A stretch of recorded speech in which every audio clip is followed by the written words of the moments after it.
जो भी लोग आरएएस 2023 के एग्ज़ाम की तैयारी कर रहे हैं उन्हें इस एग्ज़ाम में करंट अफेयर का कितना इम्पोर्टेंट रोल है ये पता होगा। तो ये लेक्चर सीरीज जो है इसी को ध्यान में रख के स्टार्ट की गई है। अगर इस लेक्चर्स को जितने हमने डाले हैं, अपलोड किए हैं, और पूरी जो सीरीज़ है इसको एग्ज़ाम से पहले 2-3 बार अगर देख लेते हैं लेक्चर्स को, और उसके बाद अगर मन हुआ आपका तो एक बार सिंगल रीडिंग कर लीजिएगा जो पीडीएफ आपको प्रोवाइड करी जा रही है टेलीग्राम चैनल पे हमारे। तो उससे क्या होगा कि आपका जो पूरा करंट अफेयर है साल भर का आरएएस प्रीलिम्स के लिए वो अच्छे से रेडी हो जाएगा। जो लोग चैनल पे नए हैं उन्हें बता दूं कि इससे पहले जो इसके 3 लेक्चर अपलोड किए जा चुके हैं इस सीरीज से रिलेटेड करंट अफेयर की, और उसका जो लिंक होगा लेक्चर्स का और प्लेलिस्ट का जो लिंक होगा उसको डिस्क्रिप्शन बॉक्स में प्रोवाइड करा दिया जाएगा। So hello student, concise GS for IAS PCS के प्लेटफॉर्म में आपका स्वागत है। तो आज का लेक्चर स्टार्ट करते हैं। तो इस मूमल की करंट अफेयर में 24 टॉपिक दिए हुए हैं। अभी तक हम लोग ने जितने कवर किए हैं इसमें 9 टॉपिक कवर कर लिए हैं। इसमें पहले से लेकर 9वें टॉपिक तक कंप्लीट कर लिए हैं। आज हम लोग स्टार्ट करेंगे 10वें टॉपिक से। तो लेक्चर में आगे बढ़ते हैं, और लेक्चर की जो पीडीएफ अगर आपको चाहिए हो तो हमारा जो टेलीग्राम चैनल है ये concise GS for IAS PCS का, इसको ज्वाइन कर लीजिएगा। इसका भी लिंक जो होगा डिस्क्रिप्शन बॉक्स में प्रोवाइड करा दिया जाएगा। तो लेक्चर में आगे बढ़ते हैं, स्टार्ट करते हैं। ये सारे टॉपिक अभी हम लोग ने कवर कर चुके हैं। अगर आपने वो वीडियो ना देखा हो तो उसका भी लिंक डिस्क्रिप्शन बॉक्स में मिल जाएगा। बाकी आप चैनल पे विजिट करके भी वो लेक्चर्स देख सकते हैं। तो आज हम स्टार्ट करेंगे 10वें नंबर का टॉपिक। देखते हैं आगे 10वें नंबर का टॉपिक कौन सा है। राजस्थान में चर्चित अभियान जो हुए थे 2022-23 में वो ये है 10वें नंबर का टॉपिक। क्या है 10वें नंबर का टॉपिक? राजस्थान में चर्चित अभियान जो थे। देख लेते हैं कौन कौन से अभियान चर्चा में थे 2022-23 में राजस्थान के।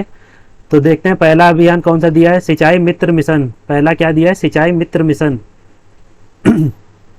गंगानगर जिला कलेक्टर सौरभ स्वामी ने किसानों को पानी के बंटवारे की समस्या हल करने के लिए क्या किया, ऑनलाइन सिस्टम एक बनाया जिसमें फीड डाटा के आधार पर पानी का बंटवारा किया जा सकेगा। तो सिंचाई मित्र मिशन किसने स्टार्ट किया? सौरभ स्वामी, जो जिला कलेक्टर हैं कहाँ के? गंगानगर के। ध्यान क्या रखना है इसमें आपको, गंगानगर के जिला कलेक्टर हैं सौरभ स्वामी। उनने क्या स्टार्ट किया? सिंचाई मित्र मिशन। किस लिए? किसानों को पानी के बंटवारे की समस्या का हल करने के लिए एक ऑनलाइन सिस्टम बनाया है। इस सिस्टम जो है क्या, फीड डाटा के आधार पर पानी का बंटवारा किया जा सकेगा। इसी प्रकार स्कूली बच्चों के लिए मिशन दृष्टि, मुस्कान और आवाज़ भी चलाया जा रहा है, जिसके तहत आँख, दांत और कानों संबंधी बच्चों की समस्याओं का उपचार किया जा रहा है।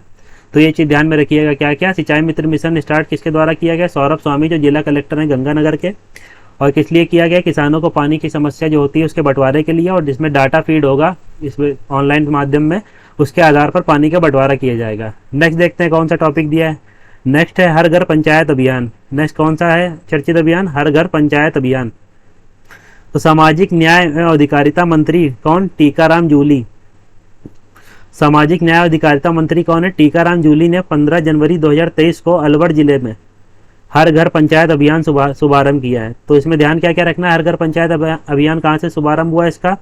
तो अलवर जिले से। स्टार्ट किसने किया? सामाजिक न्याय अधिकारिता मंत्री जो है टीकाराम जूली ने स्टार्ट किया। कब? 15 जनवरी 2023 को अलवर जिले में पंचायत अभियान शुरू किया है। आमजन की परिवेदनाओं के त्वरित निस्तारण की यह अभिनव पहल है। ग्रामीणों की सड़क, आवास, पानी, बिजली की समस्या इसमें सुनी जाएगी। तो ठीक है, तो इसका उद्देश्य क्या? हर घर पंचायत अभियान का इसमें क्या होगा? ग्रामीणों की सड़क, आवास, पानी, बिजली की जो समस्या होंगी इसको सुना जाएगा।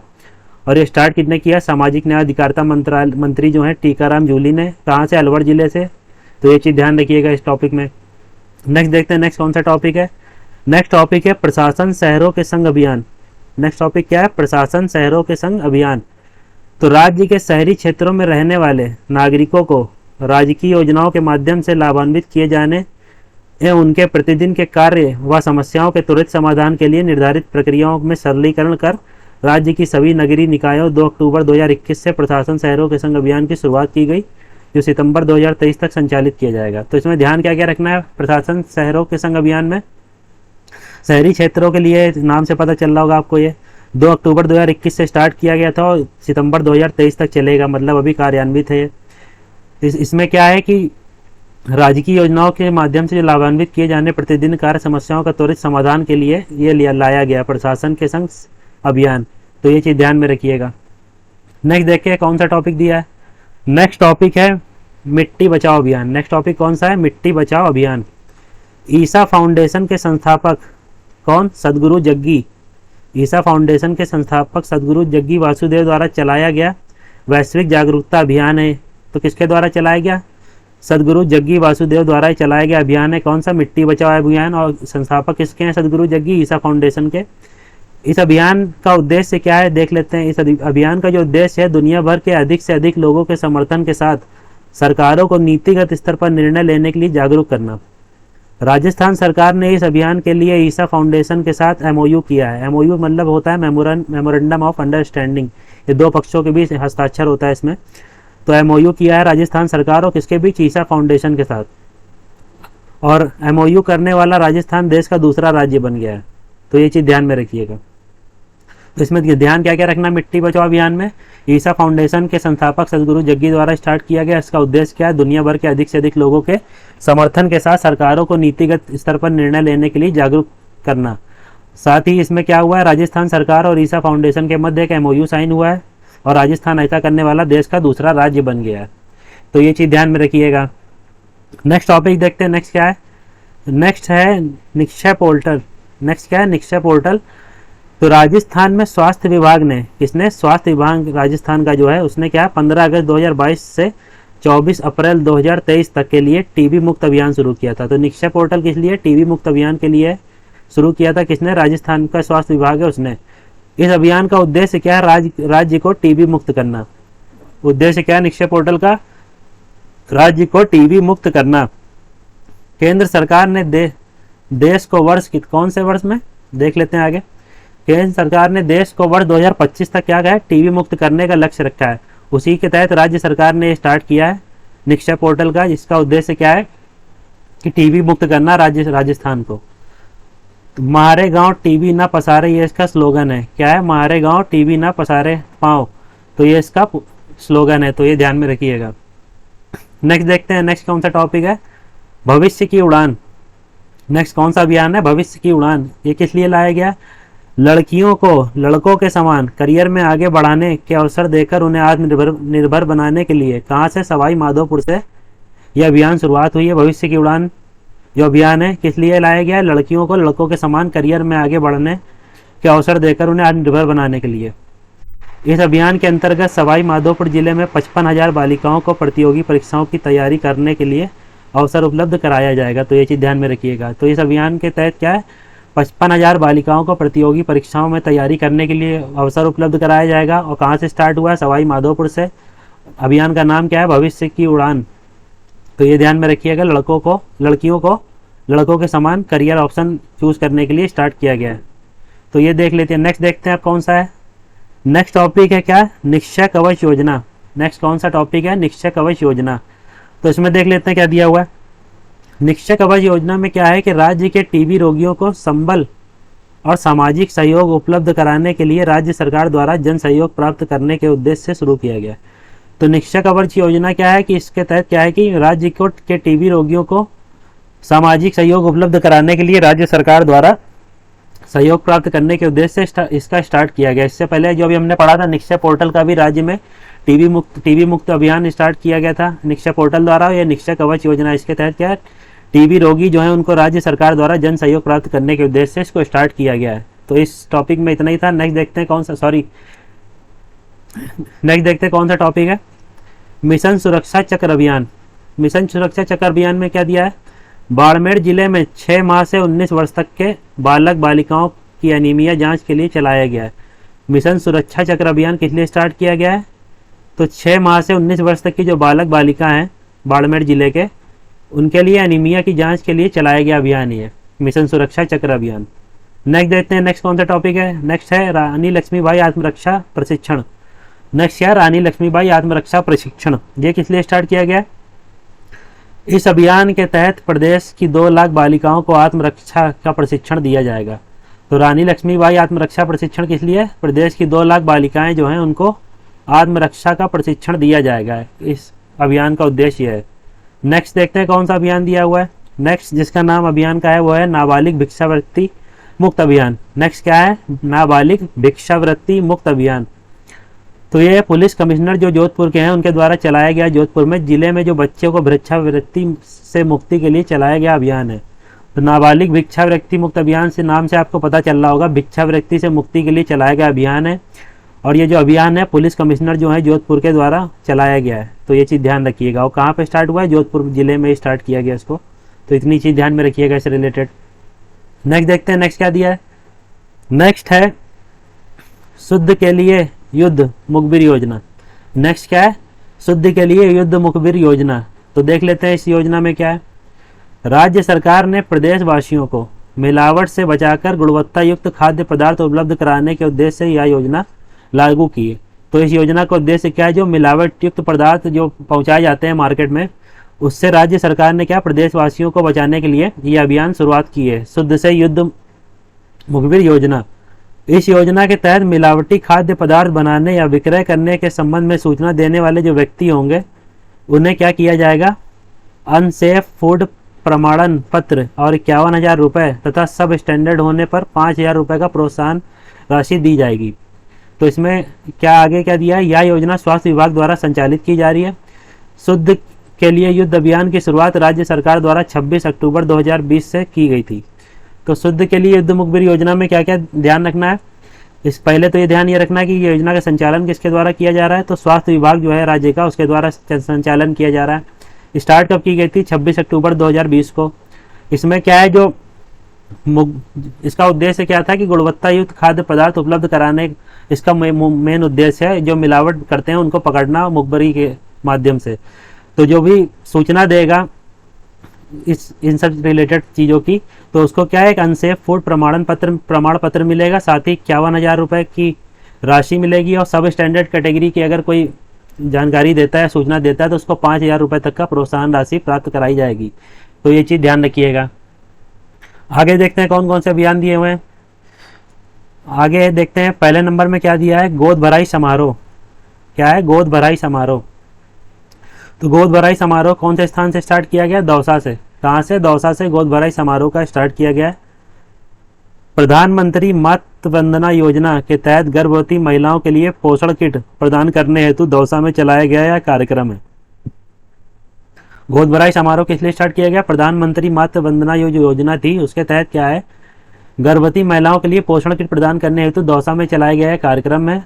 तो ये चीज़ ध्यान में रखिएगा। नेक्स्ट देखते हैं, नेक्स्ट क्या है, जल जन अभियान। तो इसका कोई पर्टिकुलर स्थान नहीं जहाँ से इसको स्टार्ट किया गया है, तो आगे देख लेते हैं इसमें क्या दिया हुआ है। फरवरी 16 2023 को क्या हुआ, प्रधानमंत्री नरेंद्र मोदी ने ब्रह्म कुमारी से शुभारंभ किया इसका। तो ये जो अभियान है कौन सा, किसने स्टार्ट किया है, प्रधानमंत्री नरेंद्र मोदी द्वारा स्टार्ट किया गया। कौन सा अभियान, जल जन अभियान का शुभारंभ प्रधानमंत्री नरेंद्र मोदी द्वारा स्टार्ट किया गया। कहाँ से, ब्रह्म कुमारी जो आबू रोड से पड़ता है वहाँ से इसका शुभारंभ किया गया है।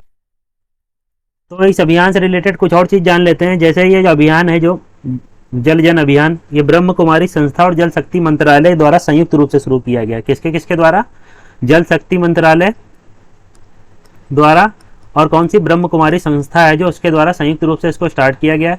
इसका उद्देश्य जो है जल जन अभियान का यह है कि वाटर हार्वेस्टिंग के साथ पेड़ लगाने और जल संरक्षण के लिए लोगों को प्रेरित करना इसका उद्देश्य है। किसके लिए, वाटर हार्वेस्टिंग के साथ पेड़ लगाने और लोगों को जल संरक्षण के लिए प्रेरित करना इसका उद्देश्य है। तो इतना ही था इसमें। देखते हैं नेक्स्ट टॉपिक। नेक्स्ट टॉपिक क्या है, मैं भी बाल सरपंच। नेक्स्ट अभियान कौन सा है, मैं भी बाल सरपंच। कहाँ से स्टार्ट किया गया, नागौर से। तो ये जल जन अभियान इंपॉर्टेंट है, इसमें मैं इंपॉर्टेंट लिख देता हूँ। और जो मैं भी बाल सरपंच है ये भी इंपॉर्टेंट हो जाता है, क्योंकि इसमें एक इंटरनेशनल एंटिटी आई है, यूनिसेफ। तो मैं भी बाल सरपंच जो है नागौर से स्टार्ट किया गया। यूनिसेफ और डिजिटल बाल मेला की ओर से इस अभियान की शुरुआत 2 अक्टूबर 2022 को स्टार्ट किया गया था। कहाँ से, नागौर जिले के बरांगना पंचायत क्षेत्र से। कहाँ से, नागौर जिले के बरांगना पंचायत क्षेत्र से इसका स्टार्ट किया गया था। 2 अक्टूबर 2022 को यूनिसेफ और डिजिटल बाल मेला की ओर से इस अभियान की शुरुआत की गई है। अभियान का उद्देश्य क्या है, लोकतंत्र में बच्चों की सहभागिता को बढ़ाना। इस अभियान का उद्देश्य क्या है, मैं भी बाल सरपंच का, लोकतंत्र में बच्चों की सहभागिता को बढ़ाना। नेक्स्ट देखते हैं कौन सा अभियान दिया हुआ है। नेक्स्ट अभियान जो है क्या नाम है इसका, सुरक्षा सखी। नेक्स्ट क्या नाम है, सुरक्षा सखी। ये भी कोई पर्टिकुलर एक स्थान से नहीं स्टार्ट किया गया, इसलिए इसका नाम नहीं दिया स्थान का। आगे देखते हैं इसमें क्या दिया हुआ है। सुरक्षा सखी में राज्य में महिला व पुलिस के बीच संवाद स्थापित कर उन्हें सुरक्षित माहौल प्रदान करने के उद्देश्य से राजस्थान पुलिस की ओर से सुरक्षा सखी समूह का गठन किया गया।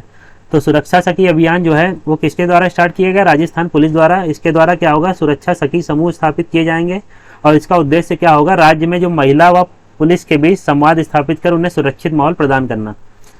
योजना का जो उद्देश्य है महिलाओं व बच्चियों को उनके संवैधानिक अधिकारों के बारे में जानकारी देकर जागरूक एवं मजबूत बनाना।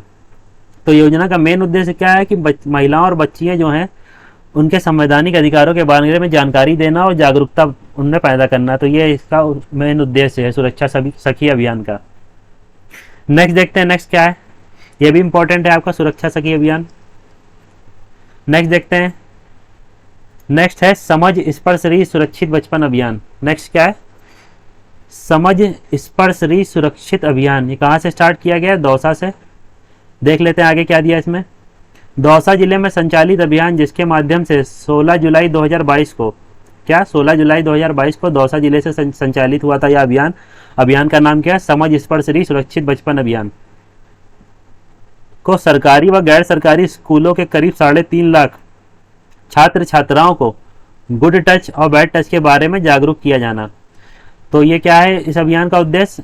जो सरकारी और गैर सरकारी स्कूल के करीबन 3.5 लाख बच्चे जो हैं उनको गुड टच और बैड टच के बारे में जागरूकता देना। और इस अभियान को वर्ल्ड बुक ऑफ रिकॉर्ड संस्थान की ओर से सर्टिफिकेट सौंपा गया। तो ये जो अभियान है समझ स्पर्श रहित सुरक्षित बचपन अभियान दौसा से स्टार्ट किया गया है। 16 जुलाई 2022 से स्टार्ट हुआ था। साथ ही इसमें 3.5 लाख बच्चों को गुड और बैड टच के बारे में जागरूक किया जाएगा। और ये जो अभियान है इसको वर्ल्ड बुक ऑफ रिकॉर्ड इस संस्थान की ओर से सर्टिफिकेट सौंपा गया है। तो इसलिए ये इंपॉर्टेंट हो जाता है, तो इसको ध्यान में रखिएगा।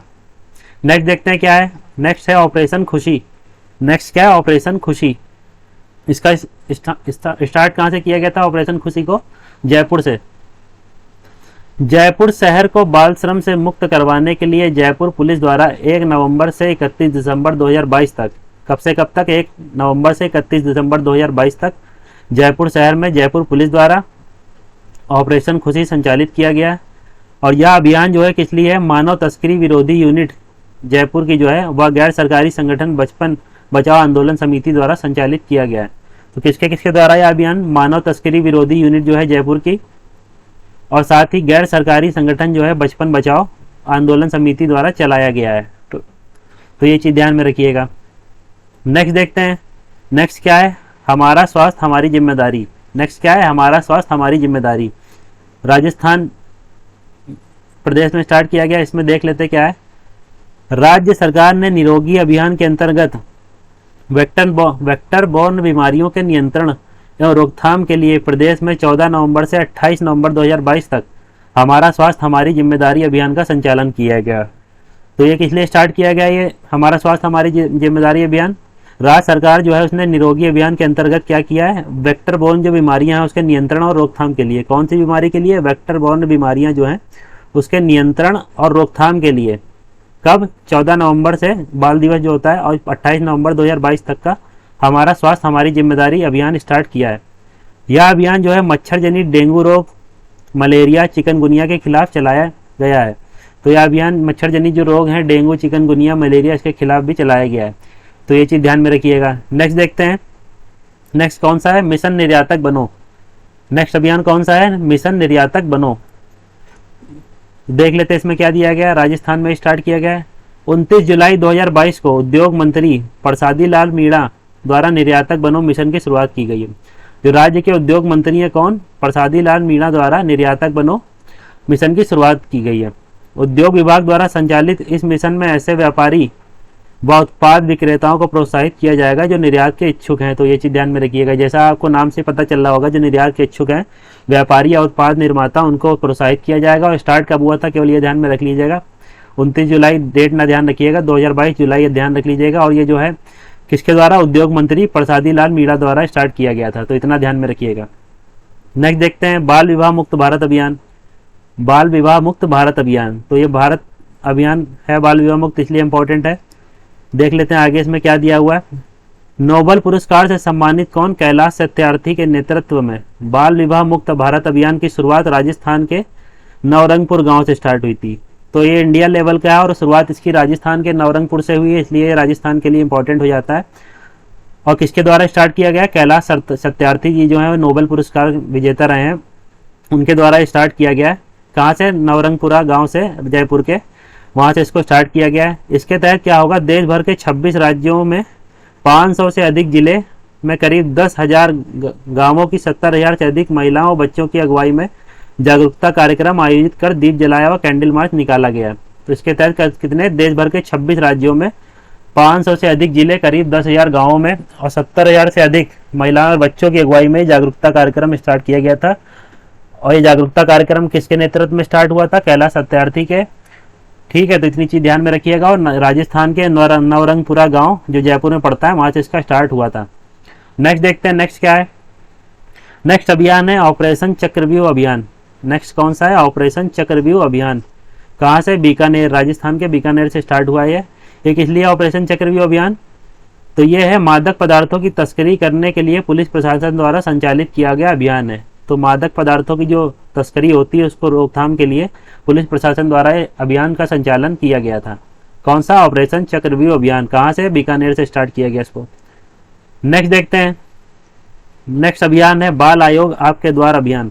नेक्स्ट कौन सा है? बाल आयोग आपके द्वार अभियान। तो इसको कहाँ से स्टार्ट किया गया? कोटड़ा से, जयपुर, कोटड़ा जयपुर से स्टार्ट किया गया इसको। तो ये कोटड़ा उदयपुर से स्टार्ट किया गया। तो इसको ये ध्यान में रखिएगा, कौन सा अभियान? बाल आयोग आपके द्वार अभियान। इसमें आगे देख लेते क्या दिया हुआ है। बाल श्रम तस्करी के खिलाफ राजस्थान राज्य बाल अधिकार संरक्षण आयोग द्वारा संचालित अभियान है। किसके द्वारा संचालन किया गया है? राजस्थान राज्य बाल अधिकार आयोग संरक्षण द्वारा इसका संचालन किया गया है। और यह अभियान जो है उदयपुर जिले के जनजातीय अचल कोटदा में संचालित किया गया है। जो उदयपुर का जिला है, कौन सा? अचल कोटदा में, जो जनजाति जिला है वहाँ का, उसमें अभियान संचालित किया गया है। तो ये चीज़ ध्यान में रखिएगा। नेक्स्ट कौन सा है अभियान? बालिका चेतना जागृति अभियान। नेक्स्ट कौन सा है? बालिका चेतना जागृति अभियान। कहाँ से? जालौर से स्टार्ट किया गया।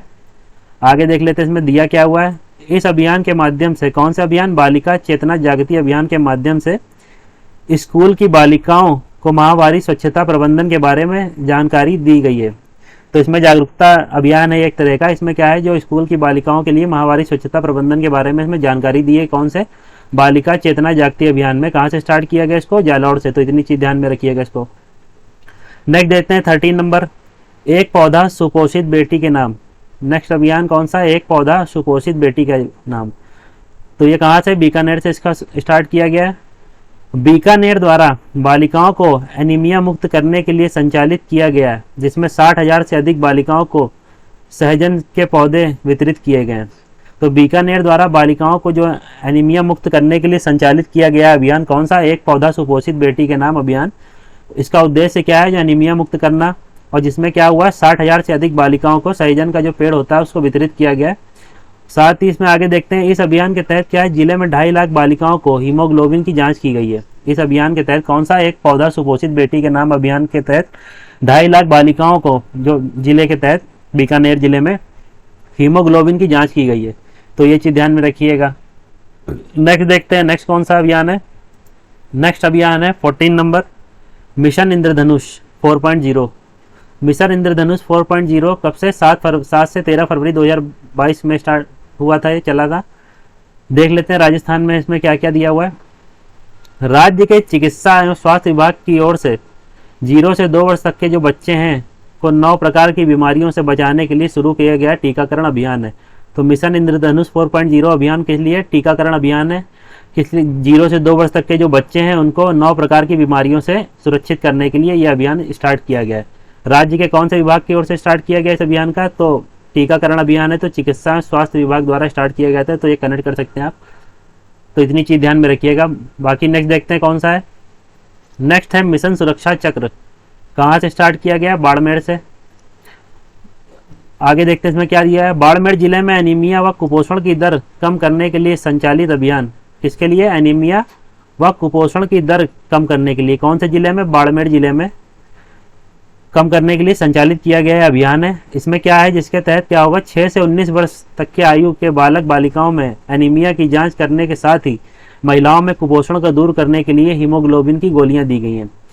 तो ये चीज़ ध्यान में रखिएगा। जैसे अभी एनीमिया से रिलेटेड एक और कौन सा अभियान आया था, एक पौधा सुपोषित बेटी के नाम, और ये दूसरा हो गया एनीमिया से रिलेटेड मिशन सुरक्षा चक्र अभियान। तो ये चीज़ ध्यान में रखिएगा, ये दोनों ध्यान में रखिएगा, इंपॉर्टेंट है। और मिशन इंद्रधनुष भी इंपॉर्टेंट हो जाता है।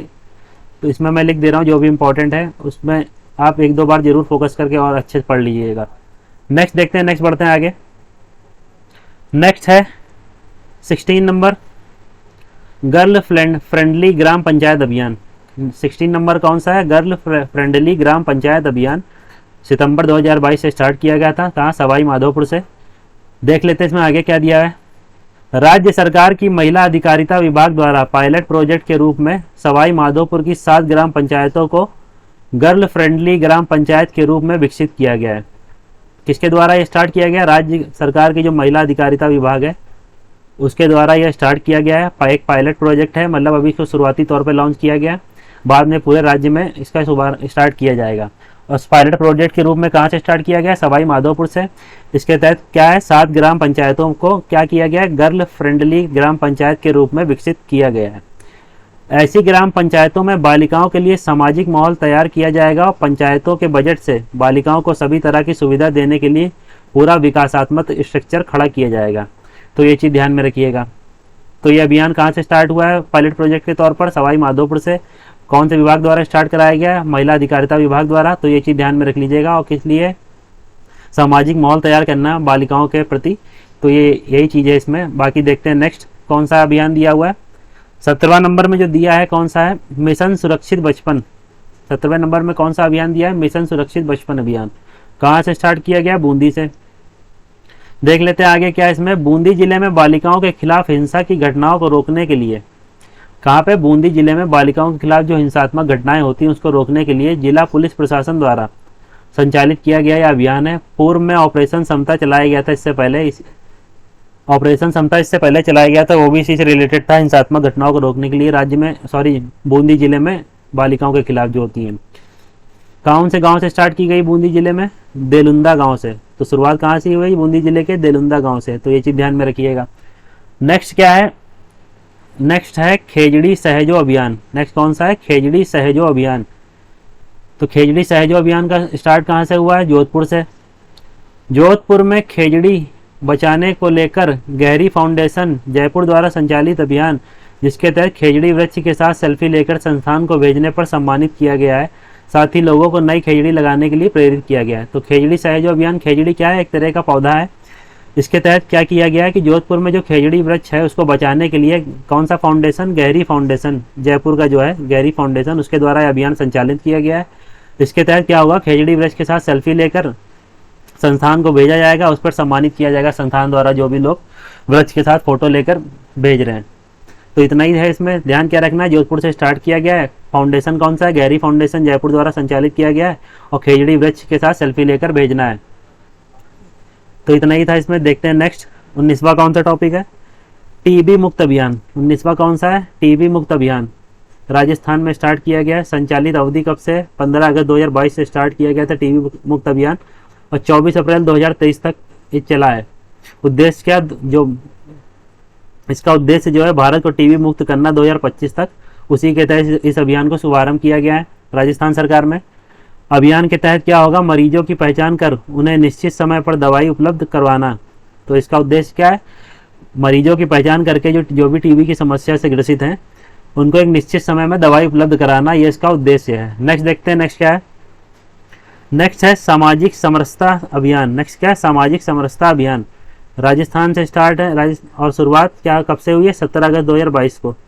किसके द्वारा, टीकाराम जूली द्वारा। किसके द्वारा, टीकाराम जूली द्वारा 17 अगस्त 2022 से स्टार्ट हुआ है। विभाग कौन सा है, सामाजिक न्याय और अधिकारिता विभाग। अभियान के तहत क्या होगा, संविधान एवं अनुसूचित जाति और जनजाति अत्याचार निवारण अधिनियम में उल्लेखित प्रावधानों के बारे में आम जनता को जागरूकता लाना। तो इसका उद्देश्य क्या है, सामाजिक समरसता अभियान का उद्देश्य यह है कि इस अभियान के तहत क्या होगा, संविधान में जो अनुसूचित जाति जनजाति के लिए उल्लेखित प्रावधान के बारे में आम जन को जागरूकता लाना उनमें। तो यही इसका उद्देश्य है सामाजिक समरसता अभियान का। नेक्स्ट देखते हैं प्रकाश अभियान। प्रकाश अभियान जुलाई 2022 से स्टार्ट हुआ था। कहाँ से? राजस्थान के नागौर से। नागौर जिला प्रशासन व बाल कल्याण समिति ने बच्चों की शिक्षा, देख रेख, सुरक्षा एवं संरक्षण के लिए एक ही मंच पर सभी सुविधाएं उपलब्ध कराने के उद्देश्य से संचालित अभियान है। तो कहाँ से? नागौर जिला प्रशासन द्वारा। कौन सा? बाल कल्याण समिति और नागौर जिला प्रशासन द्वारा दोनों ने क्या किया? बच्चों की शिक्षा की देखरेख, सुरक्षा, संरक्षण के लिए एक ही मंच पर सभी सुविधाएं उपलब्ध कराने के लिए इसको संचालित किया है। कौन सा अभियान? प्रकाश अभियान। तो ये चीज ध्यान में रखिएगा। नेक्स्ट कौन सा है? नेक्स्ट है पुकार अभियान। पुकार अभियान बीकानेर से स्टार्ट किया गया है। शुरुआत अप्रैल 2022। पुकार अभियान किस लिए है? गर्भवती और धात्री महिलाओं, कौन कौन सी? गर्भवती और धात्री महिलाएं तथा 2 वर्ष तक के बच्चों को स्वास्थ्य की सुरक्षा, टीकाकरण और पोषण के प्रति जागरूकता के लिए इस अभियान की शुरुआत की गई है। पुकार अभियान एक तरह का जागरूकता अभियान है और जागरूकता अभियान के तहत क्या किया जाएगा? जो गर्भवती महिलाएं और 2 वर्ष तक के बच्चे उनके स्वास्थ्य की और सुरक्षा और टीकाकरण, पोषण, जो भी पोषण संबंधी जानकारी है उसके जागरूकता लाना उनमें। तो यही था, इसमें बीकानेर से स्टार्ट किया गया है। पुकार अभियान का उद्देश्य बता दिया मैंने। स्टार्ट कब हुआ है? अप्रैल 2022 से। तो इतनी चीज ध्यान में रखिएगा। नेक्स्ट सजग आंगनवाड़ी अभियान। नेक्स्ट क्या है? सजग आंगनवाड़ी अभियान। कहाँ से? बीकानेर से स्टार्ट हुआ है। अभियान के तहत आंगनबाड़ी केंद्र की लाभार्थियों के घर पोषण वाटिका लगाई जाएगी। इस अभियान के तहत क्या होगा? जो भी आंगनबाड़ी केंद्र की लाभार्थी हैं उनके घर में क्या? पोषण वाटिका लगाई जाएगी। इस पोषण वाटिकाओं में सहजन फली, पालक, धनिया, मेथी, अरबी, सरसों पौधे रोपित किए जाएंगे ताकि महिलाओं को प्राकृतिक तरीके से आयरन व पोषक तत्व मिल सकें।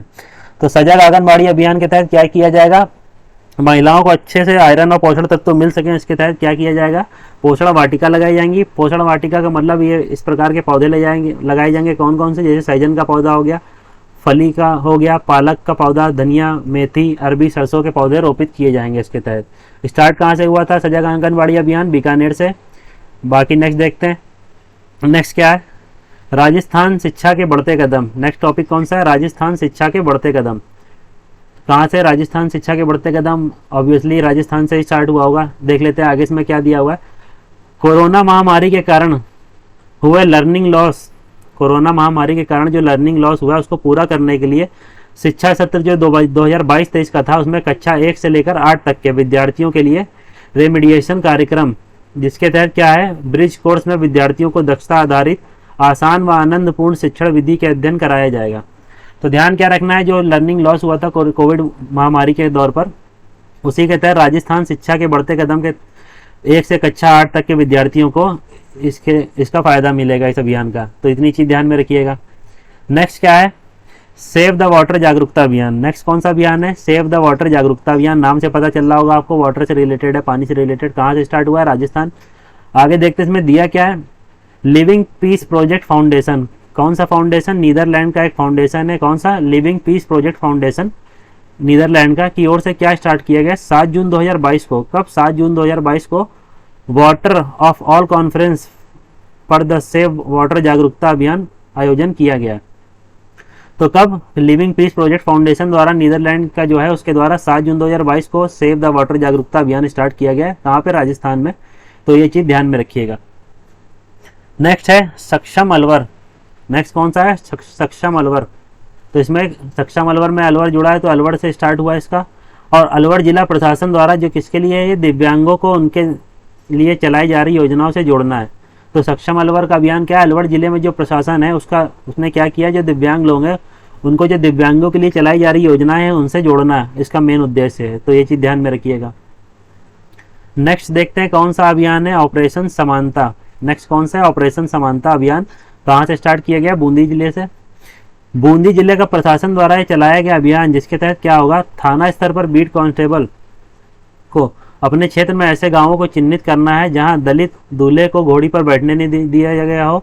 वह समानता समितियों का गठन करें ताकि दलित समाज के दूल्हे दुल्हनों की बिदौरियों पर बिना किसी विवाद के निकाली जा सके। तो ध्यान क्या रखना है? ऑपरेशन समानता किस लिए स्टार्ट किया गया बूंदी जिला प्रशासन द्वारा? कि जो वहाँ दलित जो है वहाँ पे उनकी बारातों को निकालने नहीं दिया जाता है और दलित जो दूल्हे हैं उनको घोड़ी पे बैठने नहीं दिया जाता है। इसके लिए वहाँ की प्रशासन ने क्या किया है? बूंदी जिले के प्रशासन ने यह अभियान स्टार्ट किया है ताकि उनकी बारातें सही से निकल सकें। तो ऑपरेशन समानता यहीं से स्टार्ट हुआ है बूंदी जिले से, इतना ध्यान में रखिएगा। नेक्स्ट कौन सा है? Operation clean sweep. नेक्स्ट अभियान है ऑपरेशन क्लीन स्वीप, तो ये जयपुर से स्टार्ट किया गया है। राजस्थान पुलिस द्वारा मादक पदार्थों की तस्करी को रोकने के लिए, तो ऑपरेशन क्लीन स्वीप जो स्टार्ट किस लिए किया गया, राजस्थान जो पुलिस है उसके द्वारा क्या मादक पदार्थों की तस्करी को रोकने के लिए चलाया गया अभियान है।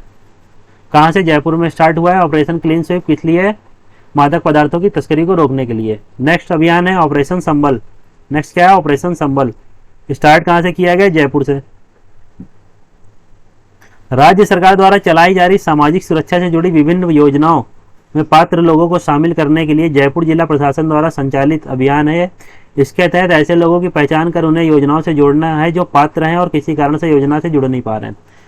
तो राज्य सरकार द्वारा जो सामाजिक सुरक्षा से जुड़ी विभिन्न योजनाएं हैं जिसका लाभ नहीं मिल पा रहा जिन लोगों को, तो उसको उन लोगों को इस योजना से जोड़ने के लिए जो जयपुर का प्रशासन है, जिला प्रशासन, उसके द्वारा यह अभियान चलाया गया। कौन सा, ऑपरेशन संबल, तो ये चीज ध्यान में रखिएगा। नेक्स्ट कौन सा है, जागृत जयपुर, नेक्स्ट कौन सा है, जागृत जयपुर अभियान। तो जागृत जयपुर अभियान किस लिए स्टार्ट किया गया है, जयपुर में ही स्टार्ट हुआ होगा, नाम में लगा है जागृत जयपुर। तो जागृत जयपुर अभियान जो है किस लिए, सिंगल यूज प्लास्टिक के खिलाफ चलाया गया अभियान है।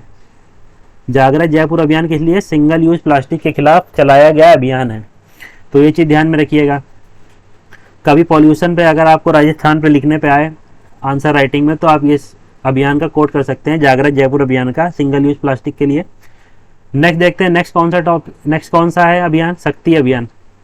शक्ति अभियान जो है बीकानेर से स्टार्ट किया गया है। बीकानेर जिला प्रशासन द्वारा जो गुड टच, बैड टच तथा माहवारी स्वच्छता पर संचालित अभियान, जिसमें सभी सरकारी और निजी स्कूलों के शिक्षकों को प्रशिक्षित किया जाएगा।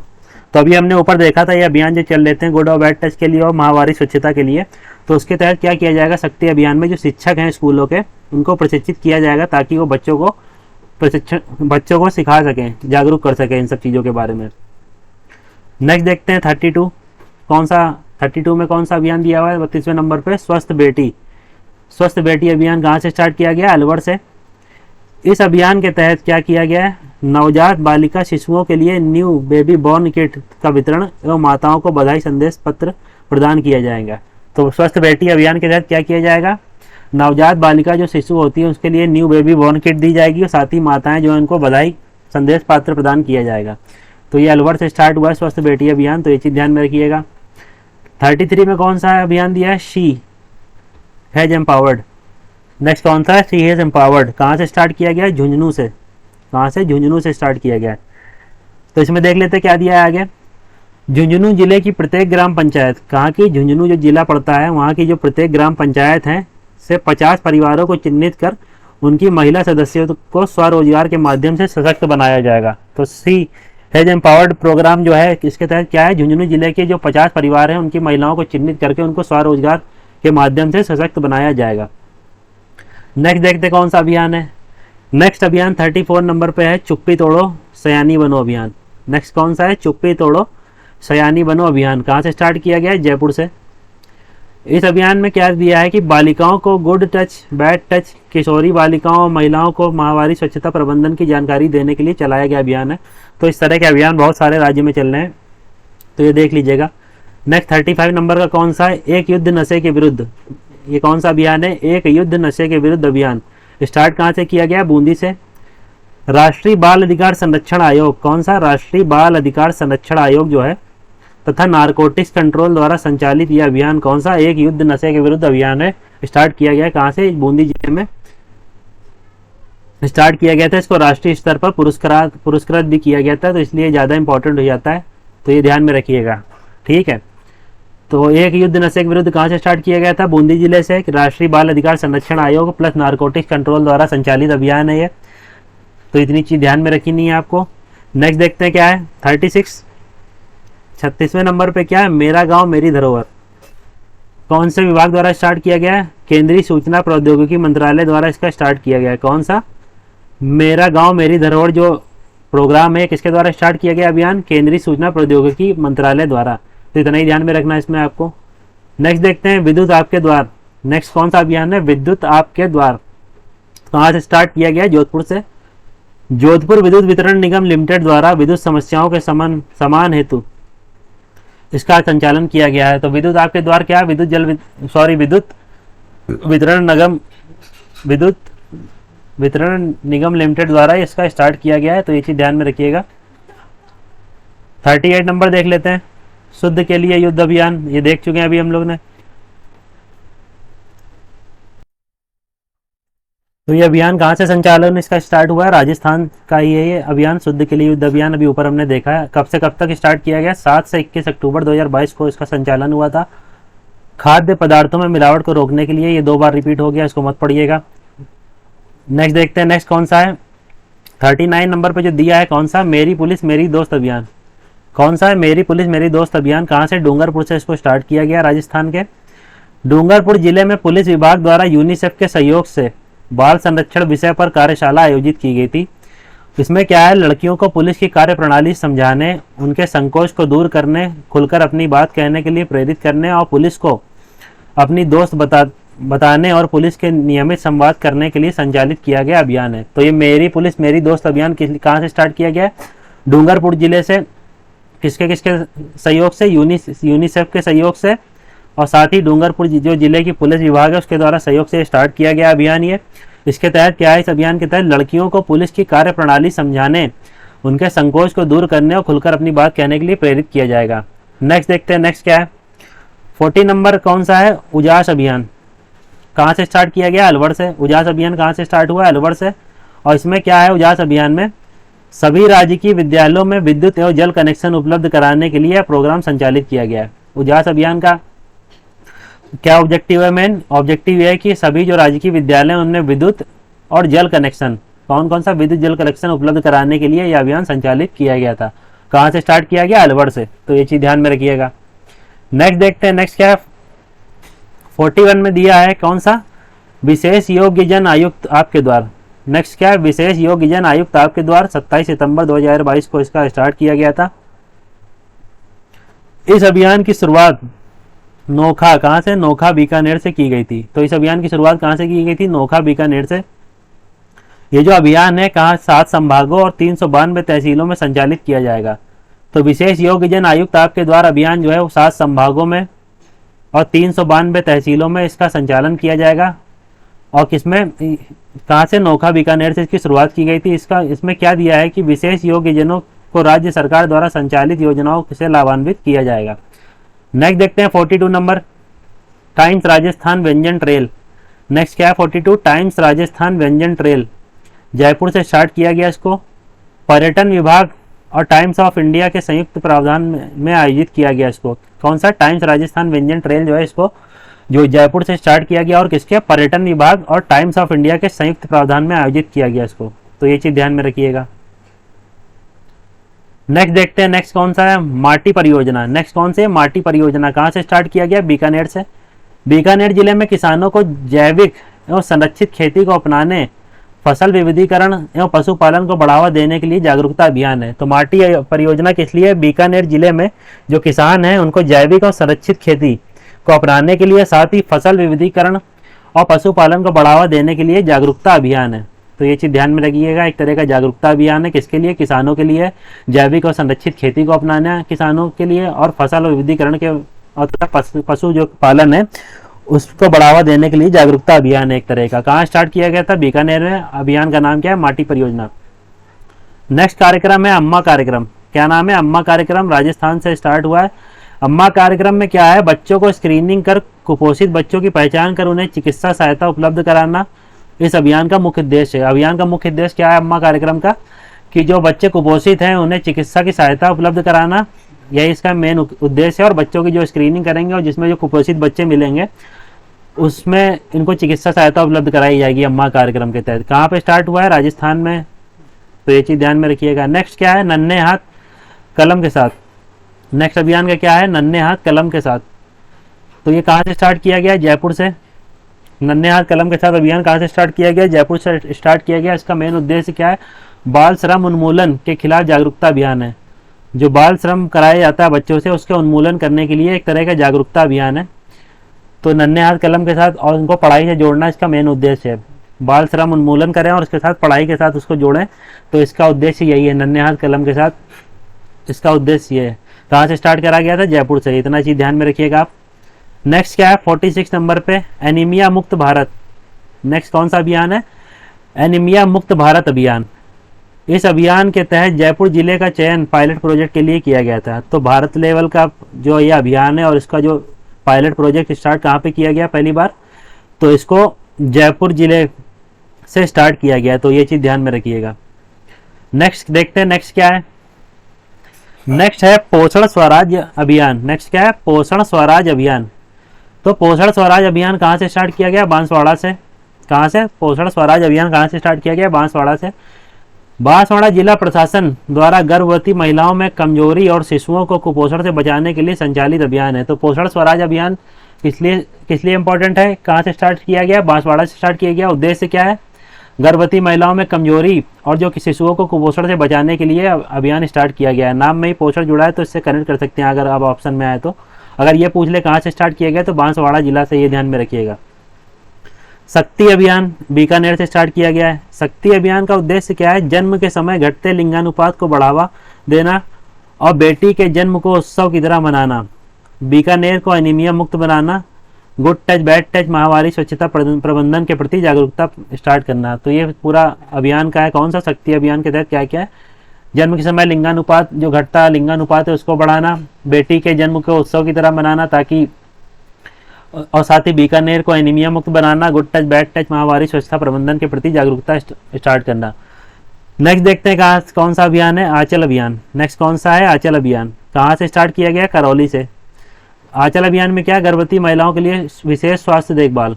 कौन सा, विशेष स्वास्थ्य देखभाल गर्भवती महिलाओं के लिए, तो ये चीज़ देख लीजिएगा। 50वें नंबर पे कौन सा है, एसएमबी साथी उत्सव। 50वें नंबर पे कौन सा है, एसएमबी साथी उत्सव। कहाँ से स्टार्ट हुआ है, जयपुर से।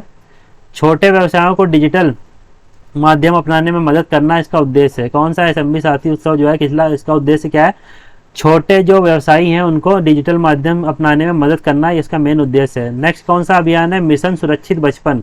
बूंदी से स्टार्ट किया गया। बूंदी जिले में बालिकाओं के खिलाफ हिंसा, तो ये भी रिपीट हुआ है मिशन सुरक्षित अभियान, इसको भी मत ध्यान दीजिए, पढ़िएगा दोबारा। इसमें कई चीज़ें रिपीट हुई हैं बस, तो वो चीज़ आगे देख लीजिएगा, बाकी मैंने बता दिया। नेक्स्ट टॉपिक देखते हैं। नेक्स्ट टॉपिक क्या है, 30 जून 2023 को मंत्रिमंडल की बैठक हुई थी, इसमें कुछ प्रमुख फैसले लिए गए। तो 30 जून 2023 को मंत्रिमंडल की बैठक हुई थी, उसमें कुछ प्रमुख फैसले लिए हैं। देख लेते हैं कौन कौन से प्रमुख फैसले लिए गए। पहला देख लेते हैं इसमें क्या है, पहला फैसला जो दिया गया है, सभी विद्यालयों में प्रत्येक शनिवार को क्या किया जाएगा, प्रत्येक शनिवार को के दिन क्या होगा, संविधान की जो उद्देशिका है और मौलिक कर्तव्य का पाठन शुरू किया जाएगा। तो क्या होगा, सभी विद्यालयों में प्रत्येक शनिवार को संविधान की उद्देशिका और मौलिक कर्तव्यों का पाठन शुरू किया जाएगा। तो थोड़ा सा मौलिक कर्तव्य के बारे में जान लीजिए। मौलिक कर्तव्य है फंडामेंटल ड्यूटीज। ये कौन से आर्टिकल में है, आर्टिकल 51A में। कौन सी कमेटी का रिकमेंडेशन था, स्वर्ण सिंह कमेटी का, स्वर्ण सिंह कमेटी के रिकमेंडेशन से। अमेंडमेंट कौन सा, 42, अमेंडमेंट कौन सा, 42। तो ये चीज़ ध्यान में रखिएगा, मिनिमम इतना तो ध्यान में रखिएगा, फंडामेंटल ड्यूटी से रिलेटेड। और बाकी जो उद्देशिका है, उद्देशिका के बारे में अगर ध्यान रखना चाहें तो थोड़ी चीज़ ध्यान रख लीजिएगा आप। तो प्रियम्बल के बारे में अगर ये ध्यान रखिएगा, सबसे पहले अमेरिका के संविधान में प्रियम्बल को लिया गया था। और साथ ही क्या है, जो भारतीय उद्देशिका है वो किस पे आधारित है, नेहरू के उद्देश्य प्रस्ताव पर, ऑब्जेक्टिव रेजोल्यूशन पर। नेहरू के जो ऑब्जेक्टिव रेजोल्यूशन था उस पर आधारित है जो भारतीय संविधान की प्रस्तावना। और सर्वप्रथम जो प्रस्तावना थी विश्व में कौन से संविधान में, अमेरिका में ली गई थी। तो ये चीज़ ध्यान में रखिएगा। और इसमें जो नेहरू प्रस्ताव था वो कब लाया गया था, 13 नवंबर 1946 को। ठीक है, तो ये चीज़ ध्यान में रखिएगा, कब लाया गया था, 13 नवंबर 1946 को। तो ये चीज़ ध्यान में रखिएगा। तीसरी सिटिंग थी संविधान सभा की, तब इसको लाया गया था, 13 नवंबर 1946 को उद्देश्य प्रस्ताव लाया गया था। तो ये चीज़ ध्यान में रख लीजिएगा। बाकी नेक्स्ट देखते हैं कौन सा प्रमुख फैसला लिया गया मंत्रिमंडल की बैठक में। तो पहला तो हो गया, क्या होगा, पहला सभी विद्यालयों में प्रत्येक शनिवार को संविधान की उद्देशिका और मौलिक कर्तव्य का पाठन शुरू किया जाएगा। नेक्स्ट फैसला है Rajasthan ILD skills university Jaipur का नया नाम क्या कर दिया गया, दी विश्वकर्मा स्किल यूनिवर्सिटी होगा।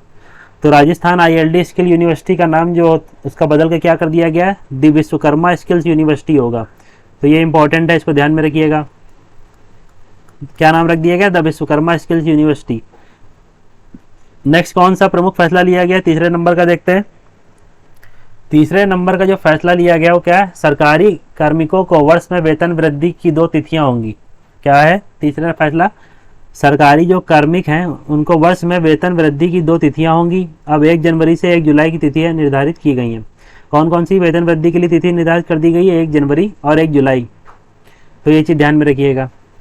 नेक्स्ट कौन सा फैसला लिया गया, प्रमुख फैसला मंत्रिमंडल द्वारा, मातृत्व अवकाश के दौरान महिला कर्मचारी का स्थानांतरण होने पर आवंटित आवास को अवकाश समाप्ति तक किराए पर रख सकेगी। जैसे कोई महिला है, उसका मातृत्व अवकाश में है और उसका ट्रांसफर हो जाता है, तो जब तक वो अवकाश की समाप्ति नहीं होगी तब तक वो किराए पर उस मकान पर रख सकती है उस मकान को। नेक्स्ट देखते हैं क्या है प्रमुख फैसला, प्रदेश के संस्कृत विद्यालयों में विद्यार्थियों को कंप्यूटर की शिक्षा मिल सकेगी अब, और इसके लिए इन विद्यालयों में कंप्यूटर अनुदेशक का पद भी स्वीकृत किया जाएगा। तो कंप्यूटर अनुदेशक का पद स्वीकृत किया जाएगा ताकि क्या होगा, जो प्रदेश के संस्कृत विश्वविद्यालय हैं उनमें विद्यार्थियों को क्या होगा, कंप्यूटर की शिक्षा मिल सके। एक और फैसला लिया गया, क्या है, राजस्थान उद्योग सेवा नियम 1960। कौन सा, राजस्थान उद्योग सेवा नियम 1960, 1966 राजस्थान राज्य एवं अधीनस्थ सेवा नियम 1999 के परिशिष्ट जो घा है में संशोधन किया गया है। और संशोधन करके क्या किया गया, उद्योग विभाग था, कौन सा उद्योग जो विभाग था उसका नाम क्या कर दिया गया, उद्योग एवं वाणिज्य विभाग नाम कर दिया गया। और इसमें क्या किया गया, अधिकारियों का पदनाम भी संशोधित किया जाएगा। तो ये अभी किया जाएगा, अभी हुआ नहीं है इसलिए इंपॉर्टेंट ज़्यादा नहीं है, लेकिन इतना ध्यान में रख लीजिएगा, जो उद्योग विभाग है उसका नाम क्या कर दिया गया, वर्तमान में उद्योग एवं वाणिज्य विभाग कर दिया गया है। बाकी अधिकारियों का पदनाम भी संशोधित किया जाएगा, जब कर दिया जाएगा तो मैं उस पर अलग से लेक्चर बना दूंगा। नेक्स्ट टॉपिक देखते हैं, नेक्स्ट टॉपिक कौन सा है, राजस्थान के चर्चित युद्धाभ्यास। नेक्स्ट टॉपिक कौन सा है, राजस्थान के चर्चित युद्धाभ्यास 2022-23। तो देख लेते हैं युद्धाभ्यास में कौन कौन से नाम दिए हैं। पहला युद्धाभ्यास जो दिया गया कौन सा है, बोल्ड कुरुक्षेत्र। पहला युद्धाभ्यास कौन सा दिया गया, बोल्ड कुरुक्षेत्र। आयोजन स्थल इसका कहाँ था, बोल्ड कुरुक्षेत्र का, तो जोधपुर मिलिट्री स्टेशन पे बोल्ड कुरुक्षेत्र का आयोजन किया गया है। और ये 6 से 13 मार्च 2023 तक स्टार्ट हुआ था, चला था। कौन सा, बोल्ड कुरुक्षेत्र युद्धाभ्यास। इसमें क्या है, जो 13 मार्च तक 2023 तक सिंगापुर और भारतीय सेना का द्विपक्षीय युद्धाभ्यास Bold Kurukshetra Jodhpur military station पे हुआ था। तो इसमें कौन किसने किसने भाग लिया था, सिंगापुर और भारतीय सेना ने भाग लिया था इस युद्धाभ्यास में। द्विपक्षीय युद्धाभ्यास है, बोल्ड कुरुक्षेत्र नाम है इसका। कहाँ पे आयोजन स्थल है, जोधपुर मिलिट्री स्टेशन। नेक्स्ट युद्धाभ्यास कौन सा है, दूसरे नंबर का जो युद्धाभ्यास दिया गया उसका नाम है साइक्लोन 1 अभ्यास। तो साइक्लोन 1 अभ्यास देख लेते हैं, इसका आयोजन कहाँ हुआ था। इसका जो आयोजन हुआ था वो चागन फायरिंग रेंज जैसलमेर। कहाँ पे, चागन फायरिंग रेंज जैसलमेर में इसका आयोजन हुआ था। कौन सा, साइक्लोन 1 जो अभ्यास है उसका। ये इंपॉर्टेंट इसलिए जो भारत और फ्रांस की सेनाओं के बीच अब तक का पहला संयुक्त प्रशिक्षण साइक्लोन 1 अभ्यास जो है 14 से 27 जनवरी 2023 तक राजस्थान के जैसलमेर में आयोजित किया गया था। तो इसमें कौन कौन से देशों ने का संयुक्त सैन्य अभ्यास है, भारत और फ्रांस की सेनाओं के बीच यह सैन्य अभ्यास है। कौन सा, साइक्लोन 1 अभ्यास। कहाँ पे हुआ था, जैसलमेर में इसका आयोजन हुआ था। कब से कब तक, 14 से 27 जनवरी 2023 तक।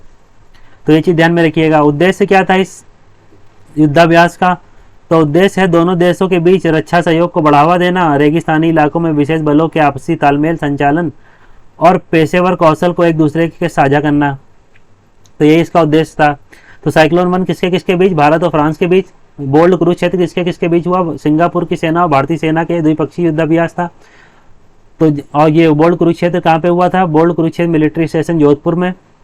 और जो साइक्लोन 1 है ये कहाँ पे, जैसलमेर में हुआ था। तो ये ध्यान में रखिएगा। नेक्स्ट देखते हैं कौन सा है, नेक्स्ट है शत्रुनाश 2022 युद्धाभ्यास। कौन सा, शत्रुनाश 2022 युद्धाभ्यास। ये कहाँ पे आयोजन इसका हुआ है युद्धाभ्यास का, तो महाजन फायरिंग रेंज बीकानेर में जो पड़ती है। कहाँ पे, बीकानेर में फायरिंग रेंज पड़ती है, महाजन फायरिंग रेंज, वहाँ पे शत्रुनाश 2022 युद्धाभ्यास हुआ है। कब हुआ था इसका आयोजन, 21 नवंबर 2022 को। इसमें क्या है, भारतीय जो थल सेना और वायु सेना है दोनों का संयुक्त रूप से इस अभियान में भाग लिया था। जो भारतीय वायु सेना और थल सेना दोनों ने संयुक्त रूप से इस युद्धाभ्यास में भाग लिया था। कहाँ पे, महाजन फायरिंग रेंज बीकानेर में शत्रुनाश युद्धाभ्यास में। नेक्स्ट देखते हैं, नेक्स्ट कौन सा है, चौथे नंबर का है कौन सा, गरुण 7। चौथा नंबर का युद्धाभ्यास कौन सा दिया है, गरुण 7। कहाँ पे हुआ है, जोधपुर में हुआ है। और कब से कब तक चला है ये, 26 अक्टूबर से 12 नवंबर 2022 तक। ये भी भारत और फ्रांस की वायुसेना का द्विपक्षीय अभ्यास है।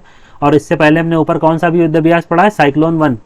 जो भारत और फ्रांस के बीच हुआ था। साइक्लोन वन अभ्यास वो भारत और फ्रांस के बीच सेनाओं के बीच हुआ था। और ये जो भारत और गरुड़ 7 जो है वो किसके किसके बीच हुआ है, वायुसेना के बीच, भारत और फ्रांस की। तो ये चीज़ ध्यान में रखिएगा, ये वायुसेना के बीच हुआ है गरुड़ 7, और जो साइक्लोन वन है वो किसके, सेनाओं के बीच हुआ है, भारत और फ्रांस की। नेक्स्ट देखते हैं कौन सा है, 5वें नंबर पर दिया है ऑस्ट्रा हिंद 2022 युद्ध अभ्यास। ये कहाँ पे हुआ है, महाजन फायरिंग रेंज में। कहाँ पे इसका हुआ है आयोजन, महाजन फायरिंग रेंज में इस युद्ध अभ्यास का आयोजन हुआ है। 28 नवंबर 2022 से 11 दिसंबर 2022 तक इसका आयोजन चला है। ये किसके किसके बीच हुआ है, ऑस्ट्रा हिंद युद्ध अभ्यास। तो नाम से आपको पता चल रहा होगा, ऑस्ट्रा से ऑस्ट्रेलिया जोड़ ली गया, हिंद से हिंदुस्तान, तो इन दोनों के बीच ये युद्ध अभ्यास हुआ है। और थल सेना दोनों की भाग लिया है, इसकी ऑस्ट्रेलिया और भारत की थल सेना के बीच यह संयुक्त युद्ध अभ्यास हुआ है। कहाँ पे हुआ, महाजन फायरिंग रेंज में। और महाजन फायरिंग रेंज में एक और अभ्यास हुआ था, कौन सा, शत्रुनाश जो युद्ध अभ्यास है वो भी महाजन फायरिंग रेंज में हुआ था इससे पहले। वो बीकानेर में पड़ती है महाजन फायरिंग रेंज, ये भी ध्यान में रखिएगा। तो ये जो हुआ है ऑस्ट्रा हिंद युद्ध अभ्यास, इसमें क्या है, दोनों क्या हुआ है, जिसमें दोनों सेनाओं के सभी अंगों और सेवाओं की टुकड़ियों ने हिस्सा लिया था। तो ये चीज़ ध्यान में रखने वाली नहीं, बचना ध्यान में रख लीजिएगा। थल सेना थी भारत और ऑस्ट्रेलिया की, दोनों का संयुक्त युद्ध अभ्यास है, महाजन फायरिंग रेंज में हुआ है। ठीक है, नेक्स्ट देखते हैं, नेक्स्ट कौन सा है, अल नजह संयुक्त युद्ध अभ्यास। नेक्स्ट कौन सा है, अल नजह संयुक्त युद्ध अभ्यास। तो ये भी महाजन फायरिंग रेंज में हुआ है। इसमें कौन कौन से, भारत और ओमान की थल सेनाओं का संयुक्त युद्ध अभ्यास है। किसका किसका, भारत और ओमान की थल सेनाओं का यह संयुक्त युद्ध अभ्यास है। ये चौथा संस्करण है अल नजह का। तो ये अल नजह का चौथा संस्करण है, कहाँ पे हुआ, महाजन फायरिंग रेंज में हुआ है। किसके किसके बीच, भारत और ओमान की थल सेनाओं का संयुक्त सैन्य अभ्यास है, और ये चौथा संस्करण है अल नजह का। तो ये चीज़ ध्यान में रखिएगा। 7वें नंबर पे जो युद्ध अभ्यास दिया है इसका नाम क्या है, ईस्टर्न ब्रिज। कौन सा, ईस्टर्न ब्रिज युद्ध अभ्यास। कहाँ पे हुआ है आयोजन, जोधपुर में। आयोजन कहाँ पे हुआ है, जोधपुर में। तो ईस्टर्न ब्रिज जो युद्ध अभ्यास है जोधपुर में इसका आयोजन हुआ है। इसमें क्या है, भारतीय जो वायु सेना है और जो ओमान की वायु सेना, उसको क्या कहते हैं, रॉयल एयर फोर्स, उनका संयुक्त युद्ध अभ्यास है। कौन सा, ईस्टर्न ब्रिज जो युद्ध अभ्यास है वो किसका किसका, ओमान की वायु सेना को ओमान की वायु सेना जो है उसको रॉयल एयर फोर्स कहते हैं, और जो भारतीय वायु सेना उनके दोनों के बीच क्या हुआ है, संयुक्त युद्ध अभ्यास हुआ है। कहाँ पे, जोधपुर में, और युद्ध अभ्यास का नाम क्या है, ईस्टर्न ब्रिज। तो ये चीज़ देख लीजिएगा। नेक्स्ट जो है कौन सा, 8वें नंबर पे जो दिया है युद्ध अभ्यास कौन सा है, वायु शक्ति 2022। वायु शक्ति जो 2022 है कहाँ पे हुआ है, चांगन फायरिंग रेंज जैसलमेर में जो पड़ती है वहाँ पे हुआ है। ये क्या है, भारतीय वायु सेना का सबसे बड़ा युद्ध अभ्यास है। भारतीय वायु सेना का सबसे बड़ा युद्ध अभ्यास है कौन सा, वायु शक्ति 2022 जो हुआ था, कहाँ पे, चांगन फायरिंग रेंज जैसलमेर में। तो ये चीज़ ध्यान में रखिएगा। नेक्स्ट देखते हैं कौन सा युद्ध अभ्यास दिया है, ऑपरेशन सर्द हवा। कौन सा युद्ध अभ्यास है, ऑपरेशन सर्द हवा, जैसलमेर में हुआ था ये जनवरी 2022 में। ये किसके द्वारा संचालित था, बीएसएफ द्वारा संचालित ये अभियान है। तो बीएसएफ द्वारा संचालित अभियान है, इसका उद्देश्य क्या है कि घने कोहरे में सीमा पर घुसपैठ को रोकना।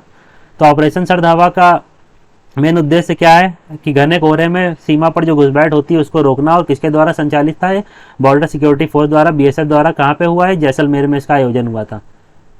ये देख लेते हैं, पिनाका मिसाइल जो थी उसका परीक्षण हुआ था, तो वही इसमें दे दिया गया है युद्ध अभ्यास में ही। तो देखते हैं इसमें पिनाका मिसाइल, देखते हैं इसके बारे में।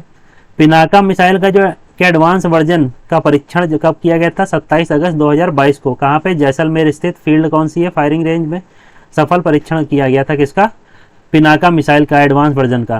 कहाँ पे, जैसलमेर में जो फील्ड फायरिंग रेंज है वहाँ पे। और 7 अप्रैल 2022 को पिनाका जो है MKI मिसाइल का परीक्षण हुआ था। पिनाका हथियार से लैस वाहनों को तबाह करने में ताकतवर युद्धक हथियार मानी जाती है। जो पिनाका हथियार, पिनाका जो मिसाइल है ये किस लिए फेमस है, ये जो हथियार होते हैं, हथियार से लैस वाहन है और जो युद्धक हथियार हैं उनको क्या करना, उसको तबाह करने के लिए ये जानी जाती है। जो पिनाका मिसाइल है इसको किसने डेवलप किया था, तो DRDO ने वर्ष 1980 में पिनाका रॉकेट सिस्टम को विकसित करने की शुरुआत की थी। अभी तक इसके वर्जन अपग्रेड होते चले आ रहे हैं। ये एडवांस वर्जन का परीक्षण अभी किया गया था कब, 27 अगस्त 2022 को। तो ये चीज़ इसमें ध्यान में रखिएगा। तो स्टार्ट करते हैं आज का नया टॉपिक, देखते हैं इसमें क्या दिया हुआ, राजस्थान परिदृश्य। राजस्थान परिदृश्य देखेंगे इसमें। इसमें क्या है, पहला टॉपिक चर्चित व्यक्तित्व। तो कौन सा, चर्चित व्यक्तित्व पहला टॉपिक है इसमें। स्टार्ट करते हैं, देखते हैं। तो इसमें पहला दिया हुआ है क्या कि जयपुर स्थित, कहाँ पे, जयपुर पे स्थित बाबा आमटे दिव्यांग विश्वविद्यालय का कुलपति 1 जुलाई 2023 को किसे बनाया गया? तो 1 जुलाई 2023 को इस विश्वविद्यालय का कुलपति किसे बनाया गया? तो इस किसको बनाया गया? डॉक्टर देव स्वरूप को। तो चलिए इनके बारे में थोड़ा जान लेते हैं और इस सारी चीज़ों के बारे में। राज्यपाल जो कलराज मिश्र हैं, उन्हीं ने किसको पहला कुलपति बनाया है? डॉक्टर देव स्वरूप को। कौन से विश्वविद्यालय का? बाबा आमटे दिव्यांग विश्वविद्यालय का। तो ये चीज़ ध्यान में रखिएगा। इससे पहले जो डॉक्टर देव स्वरूप हैं वो doctor BR Ambedkar law university के कुलपति रह चुके हैं। तो ये चीज़ ध्यान रखिएगा। और जो इनको बनाया गया, कुलपति के पद दिया गया है, तो कितने वर्ष का कार्यकाल होगा इनका? 3 वर्ष का कार्यकाल होगा। और ये जो विश्वविद्यालय है कहाँ स्थित है? जामडोली जयपुर में स्थित है। तो क्या क्या ध्यान रखना है इसमें? इनको पहला कुलपति बनाया गया किसको इस यूनिवर्सिटी का? तो डॉक्टर देव स्वरूप को। किसने बनाया? राज्यपाल कलराज मिश्र ने। और doctor BR Ambedkar law university के इससे पहले कुलपति ये रह चुके हैं। और कार्यकाल कितना होगा? 3 वर्ष का। ये कहाँ विश्वविद्यालय स्थित है? जामडोली जयपुर में। नेक्स्ट देखते हैं, नेक्स्ट क्या दिया हुआ है। नेक्स्ट है 30 जून 2023 को विधानसभा अध्यक्ष CP जोशी जो थे को देश के हाईएस्ट सिविलियन अवार्ड से सम्मानित किया गया है। तो क्या पूछ रहा है? जो CP जोशी अध्यक्ष हैं विधानसभा के वहाँ के, तो किस देश के हाईएस्ट सिविलियन अवार्ड से सम्मानित किया गया उनको? तो इसका आंसर होगा आयरलैंड के। देख लेते हैं और इसमें क्या दिया हुआ है। विधानसभा अध्यक्ष CP जोशी को 24 से 30 जून तक 3 देशों के अध्ययन यात्रा पर रहे हैं। तो 3 देशों के अध्ययन यात्रा पर रहे थे CP जोशी। इस दौरान आयरलैंड के टिपरेरी में आयोजित टिपरेरी कंट्री काउंसिल के चेयरमैन जो थे, उन्होंने CP जोशी को क्या किया? हाईएस्ट सिविलियन अवार्ड से सम्मानित किया।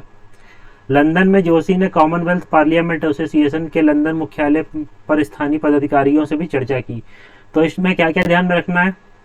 पहला तो यह है कि विधानसभा अध्यक्ष कौन है? CP जोशी है। इनको हाईएस्ट सिविलियन अवार्ड किस देश द्वारा दिया गया? तो आयरलैंड द्वारा।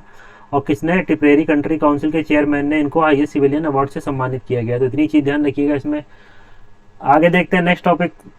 नेक्स्ट क्या दिया हुआ है? प्रदेश के मुख्य सचिव जिनके कार्यकाल में 6 माह की बढ़ोतरी कर दिया गया और 30 दिसंबर 2023 तक इसको बढ़ा दिया गया। तो 6 माह की बढ़ोतरी के बाद इनके मुख्य सचिव जो थे प्रदेश की, उनका कार्यकाल 30 दिसंबर 2023 तक बढ़ा दिया गया। उनका नाम क्या है? तो उनका नाम है उषा शर्मा। और ये जो है राज्य की दूसरी महिला मुख्य सचिव है। तो इतनी चीज ध्यान में रखिएगा। इसमें ध्यान क्या क्या रखना है आपको? तो कौन से मुख्य सचिव जिनका कार्यकाल 6 माह के लिए बढ़ा दिया गया? तो उषा शर्मा। और ये राज्य की दूसरी महिला मुख्य सचिव है, इसलिए इंपॉर्टेंट हो जाता है। नेक्स्ट देखते हैं, नेक्स्ट क्या है। 30 मई 2023 को राजस्थान उच्च न्यायालय के नए मुख्य न्यायाधीश के पद पर शपथ ग्रहण किसने की? तो क्या पूछ रहा है? राजस्थान उच्च न्यायालय के नए मुख्य न्यायाधीश के रूप में शपथ ग्रहण किसने किया? तो इनका नाम है न्यायाधीश अगस्टाइन जॉर्ज मसीह। तो क्या नाम ध्यान रखना आपको? किसने पद ग्रहण किया नए मुख्य न्यायाधीश के रूप में राजस्थान के उच्च न्यायालय के? तो न्यायाधीश अगस्टाइन जॉर्ज मसीह। ये जो इससे पहले ये जो न्यायाधीश हैं, ये पंजाब हरियाणा के हाईकोर्ट के वरिष्ठ न्यायाधीश रह चुके हैं। साथ ही राजस्थान उच्च न्यायालय के कौन से नंबर के मुख्य न्यायाधीश है? तो ध्यान रखिएगा 41 नंबर के मुख्य न्यायाधीश हैं। तो इतना ये चीज ध्यान में रखिएगा। और साथ ही जस्टिस अभी जो हाल ही में ये वर्तमान में कार्य में नहीं है, तो इसकी जगह कार्यकारी मुख्य न्यायाधीश नियुक्त किया गया। किसको? MM श्रीवास्तव को। तो यहाँ मुख्य न्यायाधीश, राज्य के मुख्य न्यायाधीश से संबंधित तथ्य आया। तो चलिए इसके बारे में थोड़ा कुछ जान लेते हैं, मुख्य न्यायाधीश के बारे में हाईकोर्ट के। तो ये जो हाईकोर्ट के जज होते हैं, राज्य के जो हाईकोर्ट के जज होते हैं, उनका अपॉइंटमेंट कौन करता है? तो प्रेसिडेंट करता है। किसकी सलाह पर? चीफ जस्टिस ऑफ इंडिया और उस राज्य के गवर्नर की सलाह से। उसके बाद प्रेसिडेंट इनका अपॉइंटमेंट करता है। और जो हाईकोर्ट के जज होते हैं वो ओथ किसके सामने लेते हैं? तो ओथ ये किसके सामने लेते हैं? गवर्नर के सामने। और इनकी एज कितनी होती है? 62 वर्ष। मैक्सिमम 62 वर्ष तक ये अपने कार्यकाल पद पर रह सकते हैं। और जो सुप्रीम कोर्ट के जज होते हैं उनकी आयु कितनी दी गई? अधिकतम 65 वर्ष। तो राज्य के जो जज हैं हाईकोर्ट के, उनकी आयु कितनी है? 62। और सुप्रीम कोर्ट के जज की 65। यहाँ पे एक चीज ध्यान में रखिएगा, जो जज हैं हाईकोर्ट के हो चाहे सुप्रीम कोर्ट के, इनकी कोई मिनिमम एज मेंशन नहीं की गई कॉन्स्टिट्यूशन में। कोई न्यूनतम आयु निर्धारित नहीं है कॉन्स्टिट्यूशन में। मैक्सिमम तो दे दी है कि 62 वर्ष और 65 वर्ष, लेकिन कोई न्यूनतम आयु नहीं है जिसके तहत ये दिया नहीं है कॉन्स्टिट्यूशन में। और जो हाईकोर्ट के जज होते हैं वो किसको रेजिग्नेशन देते हैं अपना? तो प्रेसिडेंट को रेजिग्नेशन लेटर देते हैं अपना। ये थोड़ा जान लेते हैं। एक्टिंग चीफ जस्टिस जो कार्यकारी मुख्य न्यायाधीश होता है, उसको अपॉइंट कौन करता है? तो कार्यकारी मुख्य न्यायाधीश का अपॉइंटमेंट कौन करता है? प्रेसिडेंट करता है। तो ये ध्यान रखिएगा। कौन से आर्टिकल के तहत? अनुच्छेद 224(2) के तहत। कौन से अनुच्छेद के तहत?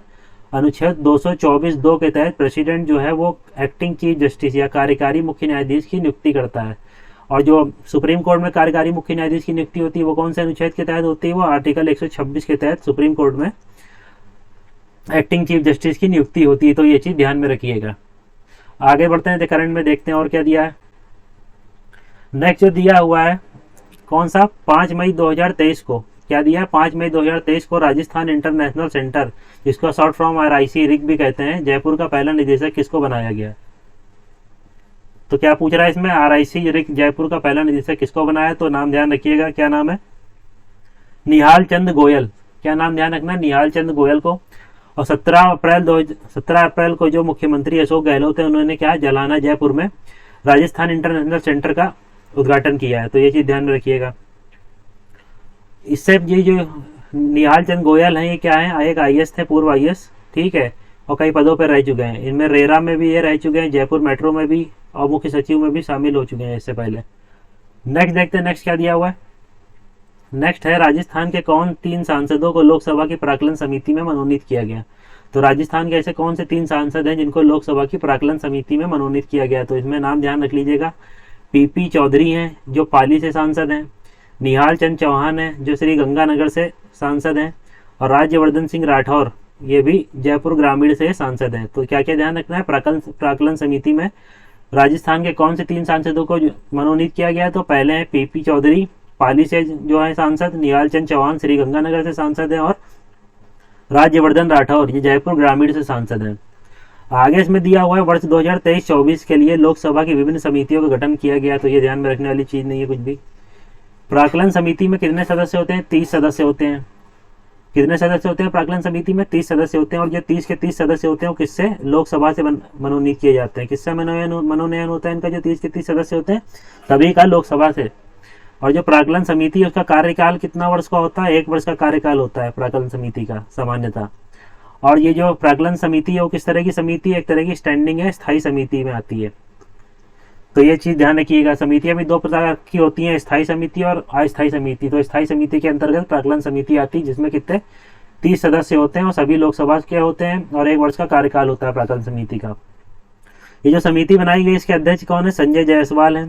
कार्य क्या है, संसद के माध्यम से प्राप्त धन के व्यय के अनुमान की जांच करना है। प्राक्कलन समिति का यह काम क्या है, संसद के माध्यम से जो प्राप्त धन है के व्यय का अनुमान की जांच करना है। तो ये कार्य है इनका।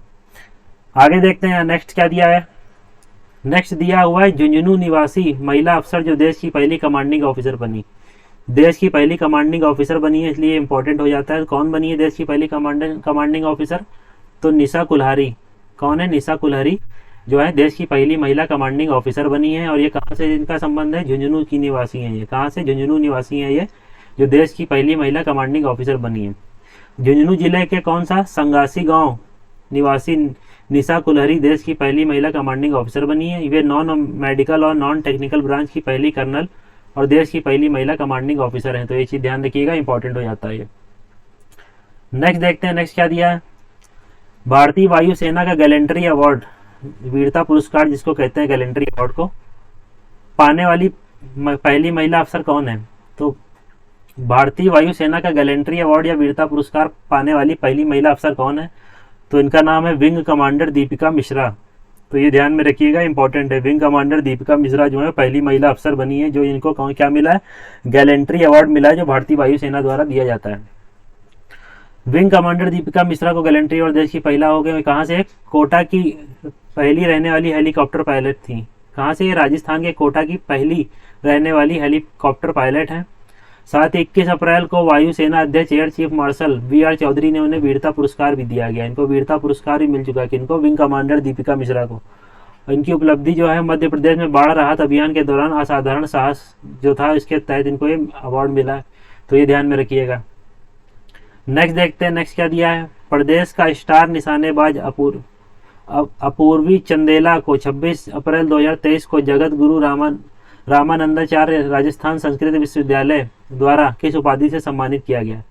तो क्या पूछ रहे हैं, जगत गुरु रामानंदाचार्य राजस्थान संस्कृत विश्वविद्यालय द्वारा किसको, प्रदेश की स्टार निशानेबाज अपूर्वी चंदेला को 26 अप्रैल 2023 को कौन सा उपाधि से सम्मानित किया गया। तो उपाधि का नाम है विद्या वारिधि। क्या नाम है उपाधि का, विद्या वारिधि। तो ये ध्यान में रखिएगा, किसको मिला है, तो नाम इनका है क्या, अपूर्वी चंदेला। निशानेबाजी की में उत्कृष्ट प्रदर्शन कर देश को गौरवान्वित करने के लिए संस्कृत विश्वविद्यालय ने अपूर्वी चंदेला को विद्या वारिधि का उपाधि प्रदान की है। 18 अप्रैल 2023 को राजस्थान विधानसभा की वर्ष 2023-24 की विभिन्न कमेटियों का गठन किया गया है, जिसमें लोक लेखा कमेटी का अध्यक्ष किसे बनाया गया है। तो क्या पूछ रहा है, राजस्थान में जो विधानसभा की कमेटियों का गठन हुआ उसमें जो लोक लेखा कमेटी बनी उसका अध्यक्ष किसे बनाया गया। तो उसका अध्यक्ष बनाया गया किसको, राजेंद्र राठौड़ को। ये नेता प्रतिपक्ष है। तो लोक लेखा समिति में जो अध्यक्ष होता है वो नेता प्रतिपक्ष का होता है, ऐसा ही बताया जाता है इसमें। आगे देखते हैं क्या दिया हुआ इसमें। राज्य विधानसभा की 19 समितियों का पुनर्गठन किया गया है। इन समितियों को वर्ष 2023-24 के लिए बनाया गया है। कार्यकाल 31 मार्च 2024 तक या 15वीं विधानसभा की समाप्ति तक का इनका कार्यकाल रहेगा इन समितियों का। तो देख लेते हैं सबके अध्यक्ष कौन कौन है। एक कमेटी बनाई गई जनलेखा कमेटी, जनलेखा समिति, उसके अध्यक्ष कौन है, राजेंद्र राठौड़, सभापति हैं ये। दूसरी कमेटी है राजकीय उपक्रम समिति, इसके सभापति किसको बनाया गया, गोविंद सिंह डोटासरा को। इसको गोविंद सिंह डोटासरा को सभापति बनाया गया इसका।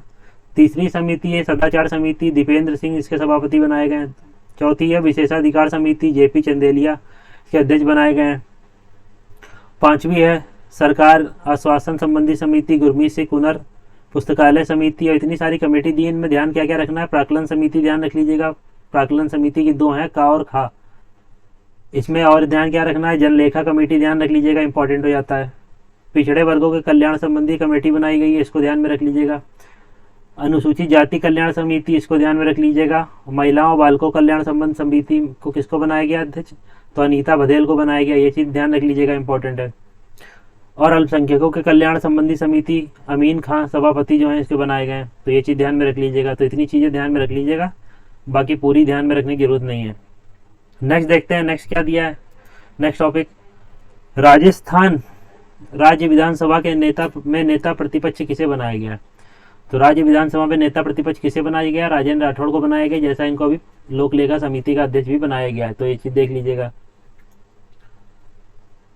राज्य विधानसभा में विपक्ष का नेता राजेंद्र राठौड़ को बनाया गया है। इससे पूर्व गुलाब चंद कटारिया इस पद पर थे, जो अब असम राज्य के राज्यपाल हैं। तो इससे पहले जो नेता प्रतिपक्ष थे वो कौन थे, गुलाब चंद कटारिया, जो इस समय असम राज्य के राज्यपाल हैं। उपनेता किसे बनाया गया, सतीश पुनिया को। और भाजपा के प्रदेश अध्यक्ष कौन है, सीपी जोशी। सांसद कहाँ से, चित्तौड़गढ़ से है ये सीपी जोशी। तो ये चीज देख लीजिएगा। नेक्स्ट देखते हैं, 27 मार्च 2023 को राजस्थान भाजपा के नए प्रदेश अध्यक्ष कौन बनाए गए। तो ये इंपॉर्टेंट नहीं है। आगे देखते हैं, 22 फरवरी 2023 को प्रदेश के गुलाब चंद कटारिया किस राज्य के राज्यपाल बने हैं। तो अभी जैसा हमने ऊपर डिस्कस किया, ये असम के राज्यपाल बने हैं कौन, गुलाब चंद कटारिया। भाजपा के नेता और विधानसभा के नेता प्रतिपक्ष गुलाब चंद कटारिया ने असम के राज्यपाल के पद पर शपथ ग्रहण की है। गुलाब चंद कटारिया को असम में नवनिर्वाचित मुख्य न्यायाधीश संदीप मेहता ने शपथ ग्रहण कराई। संयोगवश असम के मुख्य न्यायाधीश संदीप मेहता और राज्यपाल गुलाब चंद कटारिया दोनों राजस्थान से ही हैं। तो ये ध्यान रख लीजिएगा। नेक्स्ट देखते हैं क्या है, विदेशी युद्धाभ्यास में भाग लेने वाली देश की पहली महिला पायलट कौन है। तो विदेश में एक युद्धाभ्यास हुआ, उसमें देश की पहली महिला पायलट है जिसने भाग लिया, उनका नाम कौन क्या है, अवनी चतुर्वेदी। तो अवनी चतुर्वेदी नाम है इनका, ध्यान रखिएगा। विदेशी युद्धाभ्यास में भाग लेने वाली देश की पहली महिला पायलट है ये। किसमें भाग लिया, भारत जापान वायुसेना के बीच पहली बार हुए संयुक्त सैन्य अभ्यास वीर गार्जियन। कौन सा सैन्य अभ्यास का नाम है, वीर गार्जियन के दल में शामिल होने वाली अवनी चतुर्वेदी देश की पहली महिला पायलट है। तो ये चीज ध्यान में रखिएगा। नेक्स्ट देखते हैं, नेक्स्ट क्या दिया हुआ है। नेक्स्ट है पराक्रम दिवस 23 जनवरी 2023 को प्रधानमंत्री नरेंद्र मोदी द्वारा अंडमान निकोबार में 21 द्वीपों का नामकरण किया गया है, जिनमें से राजस्थान के कौन से दो परमवीर चक्र विजेताओं को शामिल किया गया है। तो इसमें कौन कौन है, मेजर शैतान सिंह व पीरू सिंह। तो मेजर शैतान सिंह व पीरू सिंह के नाम पर अंडमान निकोबार के दो द्वीपों का नाम रखा गया है। देख लेते हैं आगे क्या दिया है। प्रधानमंत्री नरेंद्र मोदी ने देश के 21 परमवीर चक्र विजेताओं के नाम पर 21 द्वीपों का नामकरण किया। इनमें राजस्थान के दो परमवीर चक्र विजेता के नाम शामिल हैं। मेजर शैतान सिंह कहाँ से थे, जोधपुर से थे, और मरणोपरांत कब हुआ इनका, 1962 में चीन युद्ध के, भारत चीन युद्ध जब हुआ था। पीरू सिंह का संबंध कहाँ, झुंझुनू के रहने वाले हैं, और इनको भारत पाक युद्ध में इनका मृत्यु हुई थी। तो ये देख लीजिएगा। नेक्स्ट देखते हैं, नेक्स्ट क्या है, राजस्थान की पहली महिला बॉडी बिल्डर कौन बनी। तो राजस्थान की क्या पूछ रहा है, पहली महिला बॉडी बिल्डर कौन बनी, तो प्रिया सिंह बनी। ये ध्यान में रखिएगा। राजस्थान की पहली महिला बॉडी बिल्डर प्रिया सिंह को राज्य सरकार ने सामाजिक न्याय और अधिकारिता विभाग की ब्रांड एम्बेसडर नियुक्त किया। तो किसको, राजस्थान की जो पहली महिला बॉडी बिल्डर है प्रिया सिंह, उनको क्या सामाजिक न्याय एवं अधिकारिता विभाग की ब्रांड एम्बेसडर भी नियुक्त किया है। तो ये ध्यान में रखिएगा, इंपॉर्टेंट हो जाता है। प्रिया सिंह मेघवाल ने 31 दिसंबर 2022 को थाईलैंड में हुई वर्ल्ड बॉडी बिल्डिंग चैंपियन में स्वर्ण पदक जीता और प्रदेश की पहली महिला बॉडी बिल्डर बनी। प्रिया सिंह मूल रूप से कहाँ की रहने वाली है, बीकानेर की रहने वाली है। तो ध्यान क्या क्या रखना है, प्रिया सिंह बीकानेर से रहने वाली है और थाईलैंड में हुआ था वर्ल्ड बॉडी बिल्डिंग चैंपियनशिप, उसमें स्वर्ण पदक जीता और सामाजिक न्याय और अधिकारिता विभाग की ब्रांड एम्बेसडर इनको बनाया गया है। तो ये चीज ध्यान में रखिएगा। नेक्स्ट देखते हैं, नेक्स्ट क्या है, वडोदरा स्थित गति शक्ति विश्वविद्यालय का पहला कुलपति किसे नियुक्त किया गया। नेक्स्ट क्या है, वडोदरा में जो स्थित है गति शक्ति विश्वविद्यालय का पहला कुलपति किसे नियुक्त किया गया, तो प्रोफेसर डॉक्टर मनोज चौधरी को। तो किसे, प्रोफेसर डॉक्टर मनोज चौधरी को गति शक्ति विश्वविद्यालय का पहला कुलपति नियुक्त किया गया है।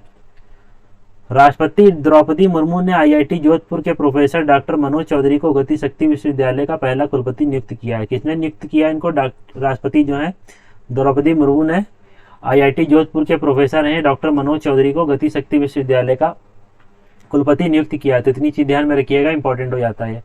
नेक्स्ट देखते हैं, नेक्स्ट क्या, सियाचिन ग्लेशियर में तैनात होने वाली देश की पहली महिला सैन्य अधिकारी कौन बनी है। तो सियाचिन ग्लेशियर में तैनात होने वाली देश की पहली महिला सैन्य अधिकारी कौन बनी है, तो इनका नाम क्या है, कैप्टन शिवा चौहान। तो ये पहली महिला ऐसी अधिकारी हैं जिनको सियाचिन ग्लेशियर में तैनात किया गया है और ऐसा करने वाली देश की पहली महिला सैन्य अधिकारी बनी है। देखते हैं आगे क्या दिया उसमें, उदयपुर की मूल निवासी शिवा चौहान सियाचिन ग्लेशियर में तैनात होने वाली पहली हो गई है। शिवा के नेतृत्व वाली सेना इंजीनियरिंग कोर की टीम 3 महीनों तक वहां तैनात रहेगी। जो टीम तैनाती की गई हो कितने महीने तक, 3 महीनों तक वहां तैनात रहेगी। कैप्टन अभिलाषा बराक हरियाणा की जो थी 25 मई 2022 को कॉम्बैट एविएटर के रूप में आर्मी में शामिल होने वाली पहली महिला अधिकारी बनी थी। तो ये चीज ध्यान में रखिएगा। नेक्स्ट है, जनवरी 2023 में आयोजित कतर मैराथन में भाग लेने वाली विश्व की पहली महिला कौन बनी। तो जनवरी 2023 में आयोजित कतर मैराथन में भाग लेने वाली विश्व की पहली महिला कौन बनी है, तो इनका नाम क्या है, सूफिया खान। क्या नाम है, सूफिया खान है, जो कतर में आयोजित होती है मैराथन उसमें भाग लेने वाली विश्व की पहली महिला बनी है। कहाँ से संबंध है इनका, अजमेर से। अजमेर की सूफिया खान ने भाग लिया और विश्व की पहली महिला बन गई। और सूफिया ने वर्ष 2019 में कश्मीर से कन्याकुमारी की दूरी 87 दिन में पूरी कर गिनीज बुक रिकॉर्ड में बनाया है। तो गिनीज बुक रिकॉर्ड बनाया किसने, इन्हीं ने, सूफिया खान ने। किस लिए, 87 दिन में कश्मीर से कन्याकुमारी तक की दूरी तय की थी। दूसरा रिकॉर्ड 4 महानगरों की दूरी 110 दिन में 2021 में। तीसरा रिकॉर्ड 2022 में मनाली से लेह 480 किलोमीटर की दूरी 7 दिन में तय की। तो ये चीज ध्यान में रखिएगा। नेक्स्ट देखते हैं क्या है, हाल ही में किसने गणित में विश्व कीर्तिमान स्थापित किया है। कौन है जिसने गणित में विश्व कीर्तिमान स्थापित किया, तो इनका नाम है वंशिका शर्मा। तो वंशिका शर्मा ने क्या किया, गणित में विश्व कीर्तिमान स्थापित किया। 30 दिसंबर 2022 को ऑनलाइन टेस्ट में वंशिका शर्मा ने 42 सेकंड में 6.31 अरब का पहाड़ा सुनाकर रिकॉर्ड बनाया। तो ये रिकॉर्ड बनाया इन्होंने क्या, 42 सेकंड में 6.31 अरब का पहाड़ा सुनाकर रिकॉर्ड बनाया है। किसने, वंशिका शर्मा ने गणित में विश्व कीर्तिमान स्थापित किया। नेक्स्ट देखते हैं, नेक्स्ट क्या है, प्रदेश की किस अर्थशास्त्री को G20 के अंतर्गत W20 समूह में महिला प्रतिनिधि के रूप में शामिल किया गया है। तो प्रदेश की किस अर्थशास्त्री को G20 के अंतर्गत जो वर्किंग ग्रुप 20 का होता है उसमें समूह में महिला प्रतिनिधि के रूप में शामिल किया गया। तो कौन है, डॉक्टर ज्योतिकरण शुक्ला। किसको, डॉक्टर ज्योतिकरण शुक्ला को अर्थशास्त्री हैं जो जिनको W20 समूह में शामिल किया है महिला प्रतिनिधि के रूप में। दिसंबर 2022 में भारत में G20 का अध्यक्ष बना है। दिसंबर 2022 में जो भारत है G20 का अध्यक्ष बना है। इसके अंतर्गत क्या है, W20 समूह में राज्य की पूर्व वित्त आयोग प्रमुख डॉक्टर ज्योति किरण शुक्ला को शामिल किया गया। तो अन्य क्या दिया गया इसके बारे में, संध्या पुरेचा अध्यक्ष हैं, प्रोफेसर शमिका रवि, भारती घोष, रवीना टंडन, बांसुरी स्वराज आदि भी इसमें शामिल हैं। किसमें, W20 समूह में। तो ये चीज ध्यान में रखिएगा। नेक्स्ट देखते हैं, नेक्स्ट क्या है, नेक्स्ट दिया हुआ है राजीव गांधी जल संचय योजना द्वितीय फेज। इसका है राजीव गांधी जल संचय योजना का द्वितीय फेज के लिए गठित समितियों में राज्य स्तरीय समिति का अध्यक्ष कौन होगा। तो ये जो राजीव गांधी जल संचय योजना है, इसके लिए जो गठित समितियों में राज्य स्तरीय समिति है उसका अध्यक्ष कौन होगा? मुख्य सचिव होंगे। तो ये ध्यान में रखिएगा। राज्य स्तरीय कमेटी के अध्यक्ष कौन? मुख्य सचिव होंगे। जिला स्तरीय कमेटी के अध्यक्ष कौन होगा? जिला कलेक्टर होगा। बाकी जो नोडल विभाग है उसमें कौन अध्यक्ष होगा? जल ग्रहण व भू संरक्षण विभाग के जो होंगे वो होंगे। बाकी प्रशासनिक विभाग ग्रामीण विकास और पंचायती राज देखेगा। योजना का उद्देश्य जो है ग्रामीण क्षेत्रों में वर्षा जल संग्रहण व भूमि कटाव को रोकना है। तो योजना का उद्देश्य क्या है? राजीव गांधी जल संचय योजना का ग्रामीण क्षेत्रों में वर्षा जल संग्रहण व भूमि कटाव को रोकना। मुख्य सचिव अध्यक्ष होंगे इसके राज्य स्तरीय कमेटी के, और जिला स्तरीय के जिला कलेक्टर होंगे, और नोडल विभाग के जल ग्रहण व भू संरक्षण विभाग देखेगा उसको। आगे देखते हैं। आगे दिया हुआ है पूर्व डीजीपी जिन्हें सूचना आयुक्त नियुक्त किया गया। कौन पूर्व डीजीपी है जिनको सूचना आयुक्त नियुक्त किया गया? तो इनका नाम क्या है? एमएल लाठर। नाम क्या है? एमएल लाठर को सूचना आयुक्त नियुक्त किया गया, जो पूर्व डीजीपी रहे हैं। 3 वर्ष तक इस पद पर कार्य करेंगे। ये कितने वर्ष तक कार्य करेंगे? 3 वर्ष तक। डीबी गुप्ता वर्तमान में मुख्य सूचना आयुक्त हैं। वर्तमान में कौन है? डीबी गुप्ता है। ये पद जब छोड़ेंगे तो ये कौन ग्रहण करेंगे पद? एमएल लाठर, जो पूर्व डीजीपी रहे हैं। आगे देखते हैं नेक्स्ट। 3 नवंबर 2022 को प्रदेश में नए डीजीपी कौन बने?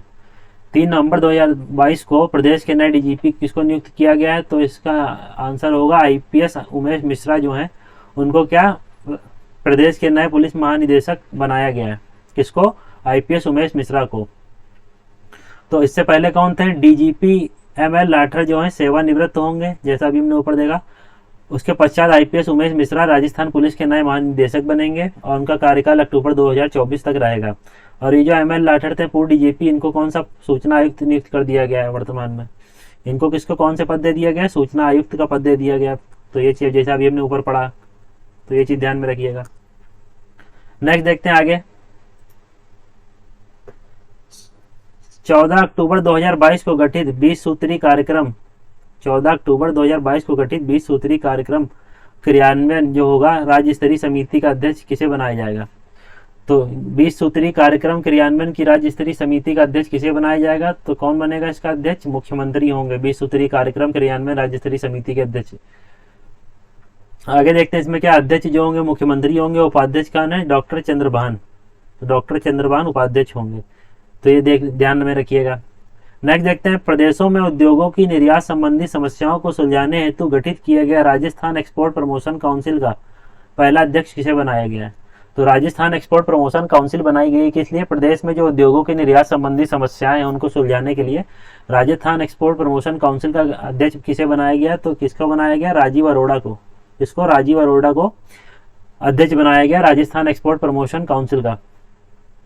देख लेते हैं आगे इसमें क्या दिया है। परिषद का गठन का मुख्य उद्देश्य क्या था? उद्योगों में निर्यात संबंधी विषयों की मॉनिटरिंग और उनसे संबंधी परेशानियों को दूर करना तथा 1 लाख करोड़ के निर्यात लक्ष्य को हासिल करना।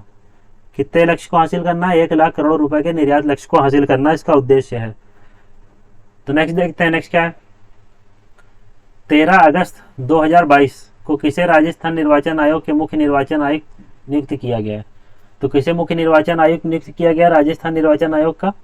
तो मधुकर गुप्ता इनका नाम है। तो ये ध्यान में रखिएगा, मधुकर गुप्ता को राजस्थान निर्वाचन आयोग के मुख्य निर्वाचन आयुक्त नियुक्त किया गया है। राज्यपाल कलराज मिश्र ने भारतीय प्रशासनिक सेवा के सेवानिवृत्त अधिकारी मधुकर गुप्ता को राज्य का मुख्य निर्वाचन आयुक्त नियुक्त किया है। गुप्ता की नियुक्ति 5 वर्ष या 65 वर्ष जो भी आयु पहले हो की गई है। और श्री गुप्ता ने इस पद पर प्रेम सिंह मेहरा का स्थान लिया है। इससे पहले कौन थे? मधुकर गुप्ता से पहले प्रेम सिंह मेहरा थे, जो किस पद पे थे? मुख्य निर्वाचन आयुक्त के। उनके जाने के बाद ही कौन आएंगे? मधुकर गुप्ता आएंगे। तो ये ध्यान में रखिएगा। राज्य निर्वाचन आयुक्त जो है उनकी सूची दी गई है यहाँ पे। जैसे पहले 1994 से 2000 तक कौन थे निर्वाचन आयुक्त? अमर सिंह राठौड़ थे। फिर कौन आए 2000 से 2000 तक? NR भसीन। फिर इंद्रजीत खन्ना आए। उसके बाद MK पांडे आए, राम लुभाया आए, फिर प्रेम सिंह मेहरा आए और अब मधुकर गुप्ता आए। तो ये ध्यान में रखिएगा। आगे देख लेते हैं क्या दिया हुआ है। हाल ही में नियुक्त विभिन्न विश्वविद्यालयों के कुलपति, ये विभिन्न विश्वविद्यालयों के कुलपतियों के नाम दिए गए हैं। तो देख लेते हैं एक बार। ये बाबा आमटे विश्वविद्यालय का जैसा भी ऊपर देख चुके हैं डॉक्टर प्रोफेसर देवस्वरूप हैं। डॉक्टर सुधीर भंडारी विश्वविद्यालय के कौन है? राजस्थान स्वास्थ्य विज्ञान विश्वविद्यालय के किसको बनाया गया? राजस्थान सुधीर भंडारी को। और डॉक्टर अभय कुमार व्यास को कहाँ का बनाया गया? कृषि विश्वविद्यालय कोटा का कुलपति।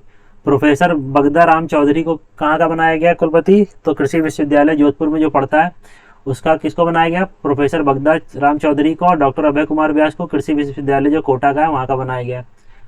और सुधीर भंडारी को कहाँ का? राजस्थान स्वास्थ्य विज्ञान विश्वविद्यालय का। डॉक्टर अरुण कुमार जो है इनको कहाँ का बनाया गया कुलपति? तो स्वामी केशवानंद राजस्थान कृषि विश्वविद्यालय बीकानेर। डॉक्टर अजीत कुमार को महाराणा प्रताप कृषि और प्रौद्योगिकी विश्वविद्यालय उदयपुर में जो पढ़ता है वहाँ का कुलपति बनाया गया। प्रदीप कुमार प्रजापति को सर्वपल्ली राधाकृष्णन राजेंद्र आयुर्वेदिक विश्वविद्यालय जोधपुर का बनाया गया। प्रोफेसर कैलाश सोठाड़ी को कहाँ का बनाया गया कुलपति? तो वर्धमान महावीर खुला विश्वविद्यालय कोटा में जो पढ़ता है वहाँ का प्रोफेसर कैलाश सोहाड़ी को क्या बनाया गया? कुलपति बनाया गया। डॉक्टर बलदास सिंह को श्री कर्ण नरेंद्र कृषि विश्वविद्यालय जोबनेर का कुलपति बनाया गया। और सुधीर राजीव को हरिदेव जोशी जनसंचार और पत्रकारिता विश्वविद्यालय जयपुर में जो पढ़ता है उसका बनाया गया। और प्रोफेसर संतोष कुमार सिंह को तकनीकी विश्वविद्यालय कोटा का बनाया गया। तो ये इतने सारे नाम दिए गए हैं, इसे एक बार में याद नहीं होंगे, लेक्चर 1 से 2 बार देख लीजिएगा तो अपने आप दिमाग में आपके नाम रहेंगे। और अगर वहाँ क्वेश्चन दिखेगा तो टिक मार सकते हैं आप उसको। बाकी एक बार इसके बाद पीडीएफ पढ़ लीजिएगा, जो पीडीएफ अपलोड करूंगा मैं तो पूरा तैयार हो जाएगा आपको। देखते हैं आगे क्या दिया हुआ है। आगे है 7 सितंबर 2022 को मुख्यमंत्री अशोक गहलोत ने नशा मुक्त राजस्थान के लिए गठित की गई एंटी नारकोटिक टास्क फोर्स का अध्यक्ष किसे बनाया? तो अशोक गहलोत जो है मुख्यमंत्री राजस्थान के, उन्होंने क्या किया है? नशा मुक्त राजस्थान के लिए एक एंटी नारकोटिक टास्क फोर्स का गठन किया गया। उसका अध्यक्ष किसको बनाया है? अतिरिक्त मुख्य सचिव गृह को इसका अध्यक्ष बनाया गया। तो अशोक गहलोत ने राजस्थान को नशा मुक्त बनाने के लिए अहम निर्णय लिया है। प्रदेश में नशीली दवाओं के दुरुपयोग रोकने, नशा पीड़ितों के पुनर्वास जागरूकता सहित विभिन्न कार्यों के लिए नशा मुक्त राजस्थान निदेशालय और आयुक्तालय एंटी नारकोटिक्स टास्क फोर्स और एंटी नारकोटिक्स यूनिट के गठन हेतु प्रस्तावों को मंजूरी दी है। तो ये चीज ध्यान में रखिएगा। आगे देखते हैं क्या दिया है। 11 अगस्त 2022 को देश के 14वें उपराष्ट्रपति के रूप में शपथ ग्रहण की किसने? तो 14वें उपराष्ट्रपति के रूप में शपथ किसने ग्रहण की? तो जगदीप धनखड़ जो हैं इन्होंने क्या किया? 14वें उपराष्ट्रपति के रूप में शपथ ग्रहण की। तो ये कहाँ के निवासी हैं? प्रदेश के निवासी हैं, राजस्थान के, इसलिए इंपॉर्टेंट हो जाता है। प्रदेश के निवासी जगदीप धनखड़ को 14वें उपराष्ट्रपति बने हैं और राष्ट्रपति द्रौपदी मुर्मू ने उन्हें उपराष्ट्रपति के पद की शपथ दिलाई है। तो शपथ किसने दिलाई है? राष्ट्रपति ने दिलाई है उपराष्ट्रपति को।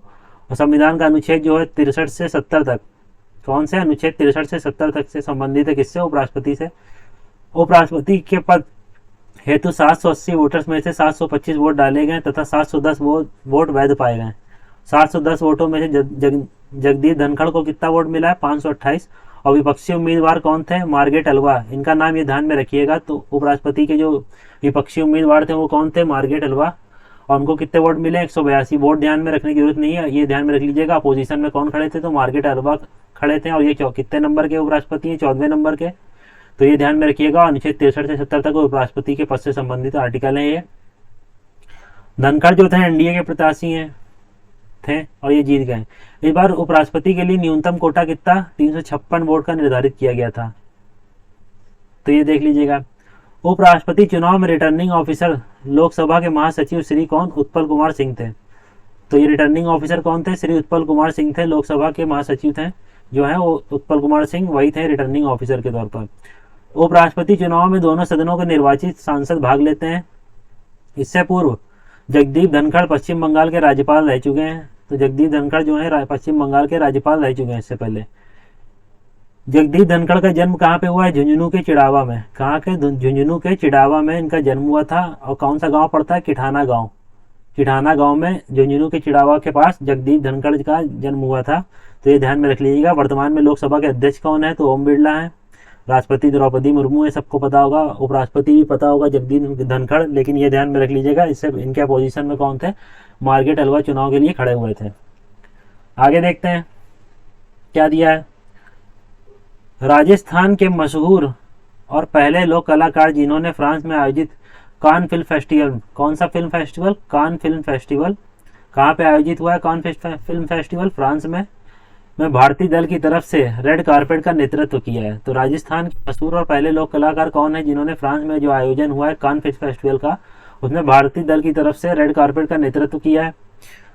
तो फ्रांस में 17 मई 2022 को यह उद्घाटन हुआ था। और राजस्थान के मशहूर लोक कलाकार कौन है? मामे खान जो है, इन्होंने क्या किया, रेड कारपेट का नेतृत्व किया कान फिल्म फेस्टिवल में भारतीय दल की तरफ से। और यह इससे पहले लोक कलाकार हैं, ठीक है, कहाँ के? राजस्थान के।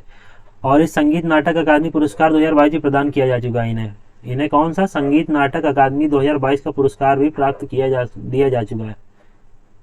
नेक्स्ट देखते हैं क्या है। राजस्थान राज्य महिला आयोग की वर्तमान अध्यक्ष कौन है? तो राजस्थान राज्य महिला आयोग की वर्तमान अध्यक्ष कौन है? रेहाना रियाज चिश्ती।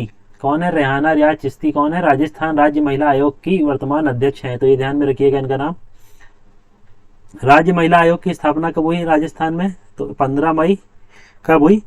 15 मई 1999 को। और इसमें गठन कैसे होता है? इसमें एक अध्यक्ष होता है, 3 अन्य सदस्य होते हैं, और अध्यक्ष का कार्यकाल कितना होता है? 3 वर्ष के लिए मनोनीत किया जाता है।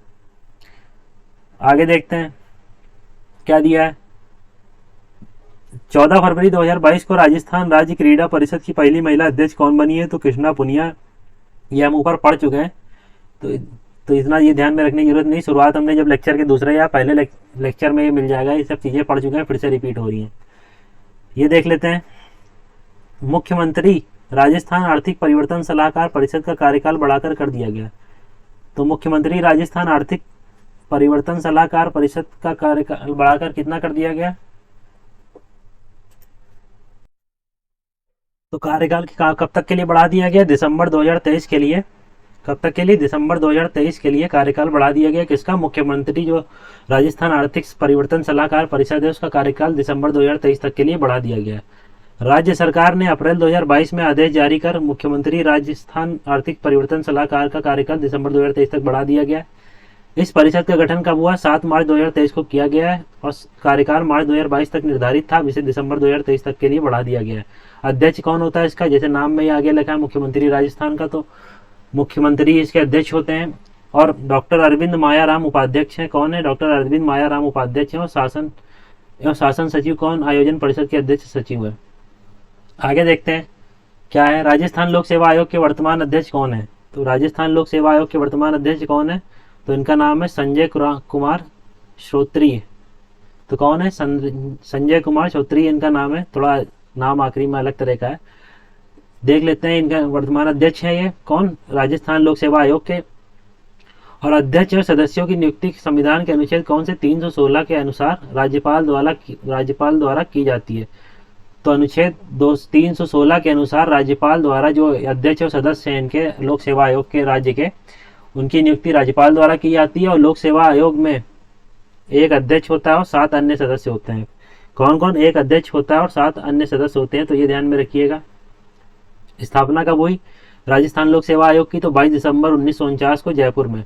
और फिर इसका स्थानांतरण कहाँ कर दिया गया? पी सत्यनारायण समिति की सिफारिश पर। कौन सी समिति की सिफारिश पर? पी सत्यनारायण कमेटी की सिफारिश पर 31 अगस्त 1958 को इसे अजमेर में स्थानांतरित कर दिया गया है। तो पहले इसकी स्थापना जयपुर में हुई थी, फिर इसको अजमेर में स्थानांतरित कर दिया गया। कौन सी कमेटी की रिकमेंडेशन पर? पी सत्यनारायण समिति की रिकमेंडेशन पर 31 अगस्त 1958 को। तो ये है। नेक्स्ट देखते हैं क्या है। राज्य सरकार ने 14 दिसंबर 2021 को किसे राजस्थान ग्रामीण आजीविका परिषद का स्टेट ब्रांड एम्बेसडर बनाया है? तो राज्य सरकार ने 14 दिसंबर 2021 को किसे राजस्थान ग्रामीण आजीविका परिषद, किसका? राजस्थान की ग्रामीण आजीविका परिषद का स्टेट ब्रांड एम्बेसडर बनाया। तो क्या नाम है इनका? रूमा देवी। अंतरराष्ट्रीय फैशन डिजाइनर हैं ये रूमा देवी, को राजस्थान के बनाया गया। साथ ही रूमा देवी को वर्ष 2018 में नारी शक्ति पुरस्कार भी प्रदान किया जा चुका है। तो ये चीज ध्यान में रखिएगा। जिनको ब्रांड एम्बेसडर बनाया गया राजस्थान ग्रामीण आजीविका परिषद का, जिनका नाम है रूमा देवी, 2018 में इनको नारी शक्ति पुरस्कार भी प्रदान किया जा चुका है। तो ये चीज ध्यान में रखिएगा। आगे देखते हैं। 12 अप्रैल 2021 को वित्त विभाग राजस्थान सरकार की ओर से जारी अधिसूचना के द्वारा गठित छठे राज्य वित्त आयोग का अध्यक्ष किसे बनाया गया? तो 12 अप्रैल 2021 को वित्त विभाग राजस्थान सरकार की ओर से जारी अधिसूचना द्वारा गठित छठे राज्य वित्त आयोग का अध्यक्ष किसे बनाया गया? तो किसे बनाया गया? प्रद्युम्न सिंह को। किसको? प्रद्युम्न सिंह को। तो ये ध्यान में रखिएगा। पूर्व वित्त मंत्री रहे हैं प्रद्युम्न सिंह, तो ये ध्यान में रखिएगा। ये पूर्व वित्त मंत्री भी रह चुके हैं प्रद्युम्न सिंह। की अध्यक्षता में छठवें राज्य वित्त आयोग का गठन किया गया है। राज्य वित्त आयोग कौन सा है? छठवां राज्य वित्त आयोग का गठन किया गया है। आयोग का कार्यकाल 1.5 साल का होगा और वित्त विभाग की ओर से जारी अधिसूचना के अनुसार आयोग में पूर्व मंत्री लक्ष्मण सिंह व भाजपा विधायक अशोक लाहोटी को सदस्य बनाया गया है। साथ ही इसमें कौन कौन से सदस्य होंगे? पूर्व मंत्री रहे हैं लक्ष्मण सिंह और भाजपा विधायक अशोक लाहोटी इसके सदस्य बनेंगे। आयोग पंचायत राज संस्थाओं व शहरी निकायों की 1 अप्रैल 2020 से 5 साल तक के लिए राज्य के करों में हिस्सेदारी को लेकर रिपोर्ट देगा। कब तक के लिए रिपोर्ट देगा करों के संबंध में? पंचायत राज संस्थाओं शहरी निकायों के लिए 1 अप्रैल 2020 से 5 साल तक के लिए जो राज्य में करों का हिस्सेदारी होगी उसको लेकर रिपोर्ट देगा। तो ये चीज़ ध्यान में रखिएगा। आगे देख लेते हैं जो राज्य वित्त आयोग है राजस्थान का, उसकी स्थापना कब हुई है? 1994 में हुई है। ये इंपॉर्टेंट है, ध्यान में रखिएगा। राज्य वित्त आयोग की पहली बार इसका एस्टेब्लिशमेंट कब किया गया? 1994 में। राज्य वित्त आयोग का गठन पंचायती राज संस्थाओं के 73वें संविधान संशोधन 1992 के लिए संविधान का अनुच्छेद कौन सा? 243 आई। राज्य वित्त आयोग का गठन कौन सा अनुच्छेद में के तहत होता है? अनुच्छेद 243 आई के तहत होता है। इसमें क्या है? एक अध्यक्ष होते हैं और अधिकतम 4 सदस्यों की नियुक्ति का प्रावधान किया गया है। और अनुच्छेद 280 के तहत देश में वित्त आयोग का गठन किया जाता है। तो ये ध्यान में रखिएगा। और गठन कौन करता है? राष्ट्रपति करता है। तो ये चीज ध्यान में रखिएगा। 280 के तहत जो वित्त आयोग का गठन होता है वो कौन सा देश के लिए होता है और उसका गठन कौन करता है? राष्ट्रपति करता है। और राज्य वित्त आयोग का जो गठन होता है वो किसका? 243 आई के अनुसार होता है इसका गठन। तो ये चीज ध्यान में रखिएगा। राजस्थान का प्रथम वित्त आयोग के जो अध्यक्ष थे वो कौन थे? कृष्ण कुमार गोयल थे। कौन थे? कृष्ण कुमार गोयल जो थे राजस्थान के प्रथम वित्त आयोग के अध्यक्ष थे। अभी तक ये 5 बन चुके हैं। 6वां वित्त आयोग है जिसमें कौन है अध्यक्ष? प्रद्युम्न सिंह है इसके अध्यक्ष। तो ये ध्यान में रखिएगा। और दूसरे वित्त आयोग के अध्यक्ष कौन रहे? हीरालाल देवपुरा। तीसरे वित्त आयोग के अध्यक्ष मणिक चंद्र सुराणा। चौथे वित्त आयोग के अध्यक्ष BD कल्ला। और 5वें वित्त आयोग की श्रीमती ज्योति किरण शुक्ला। तो ये ध्यान में रख लीजिएगा। हो सकता है सीक्वेंस में पूछ ले आपसे कभी। ज्यादा नाम भी नहीं है। 6 वित्त आयोग का गठन हुआ है। तो पहले का तो जरूर ध्यान में रख लीजिएगा। कृष्ण कुमार गोयल नाम है, प्रथम वित्त आयोग का अध्यक्ष जो थे और इनका कार्यकाल 1995 से 2000 तक का रहा था। और दूसरे कौन थे? हीरालाल देवपुरा। और वर्तमान में छठे का नाम ध्यान ही में रहेगा, प्रद्युम्न सिंह। और 5वें वित्त आयोग के अध्यक्ष श्रीमती ज्योति किरण शुक्ला थी। तो ये ध्यान में रख लीजिएगा। बाकी बढ़ते हैं, आगे देखते हैं। नेक्स्ट है क्या महिला बाल विकास विभाग राजस्थान सरकार द्वारा बेटी बचाओ बेटी पढ़ाओ योजना की राज्य ब्रांड एम्बेसडर किसको मनोनीत किया गया है? तो ये भी ऊपर हम लोग पढ़ चुके हैं। अपनी लेखराव को ब्रांड एम्बेसडर नियुक्त किया गया और ये पूरी सारी चीजें हम ऊपर पढ़ चुके हैं। नेक्स्ट देखते हैं। नेक्स्ट क्या दिया हुआ है? 9 मार्च 2021 को प्रदेश के नए लोकायुक्त के रूप में शपथ ग्रहण किसने की? 9 मार्च 2021। कब? 9 मार्च 2021 को प्रदेश के नए लोकायुक्त के रूप में शपथ ग्रहण किसने की? तो पूर्व न्यायाधीश प्रताप कृष्ण लोहरा। कौन? पूर्व न्यायाधीश रहे हैं प्रताप कृष्ण लोहरा को नए लोकायुक्त के रूप में शपथ ग्रहण की इन्होंने। 2 वर्ष से रिक्त चल रहे लोकायुक्त के पद पर पूर्व न्यायाधीश प्रताप कृष्ण लोहरा ने शपथ ग्रहण की है। शपथ राज्यपाल कलराज मिश्र ने दिलाई है। शपथ किसने दिलाई है? तो लोकायुक्त को शपथ कौन दिलाता है? तो ये भी ध्यान रखिएगा। राज्यपाल द्वारा शपथ दिलाई जाती है। और किसने शपथ ग्रहण की है? कलराज मिश्र द्वारा शपथ दिलाई गई है। ग्रहण किसने की है? प्रताप कृष्ण लोहरा ने। लोकायुक्त का जो कार्यकाल होता है वो कितना होता है? 5 वर्ष का होता है। और श्री लोहरा राजस्थान के कौन से नंबर के लोकायुक्त हैं? तो 13वें नंबर के लोकायुक्त हैं। तो ये ध्यान में रखिएगा। नेक्स्ट देखते हैं क्या है। ID दुआ पहले लोकायुक्त हैं। तो ये इंपॉर्टेंट है, इसको ध्यान में रखिएगा। पहले लोकायुक्त कौन थे? ID दुआ। तो इनका नाम ध्यान में रखिएगा। राजस्थान के प्रथम व एकमात्र उप लोकायुक्त कौन थे? KPU मेनन। तो एकमात्र उप लोकायुक्त थे। तो ये ध्यान क्या रखना, इनका नाम KPU मेनन नाम था। तो राजस्थान के प्रथम व एकमात्र उप लोकायुक्त इनका नाम है थे कौन? KPU मेनन। और पहले लोकायुक्त कौन थे? ID दुआ। तो ये ध्यान में रखिएगा। नेक्स्ट देखते हैं। नेक्स्ट क्या दिया हुआ है? 30 जनवरी 2021 को राजस्थान कर्मचारी चयन बोर्ड। कब?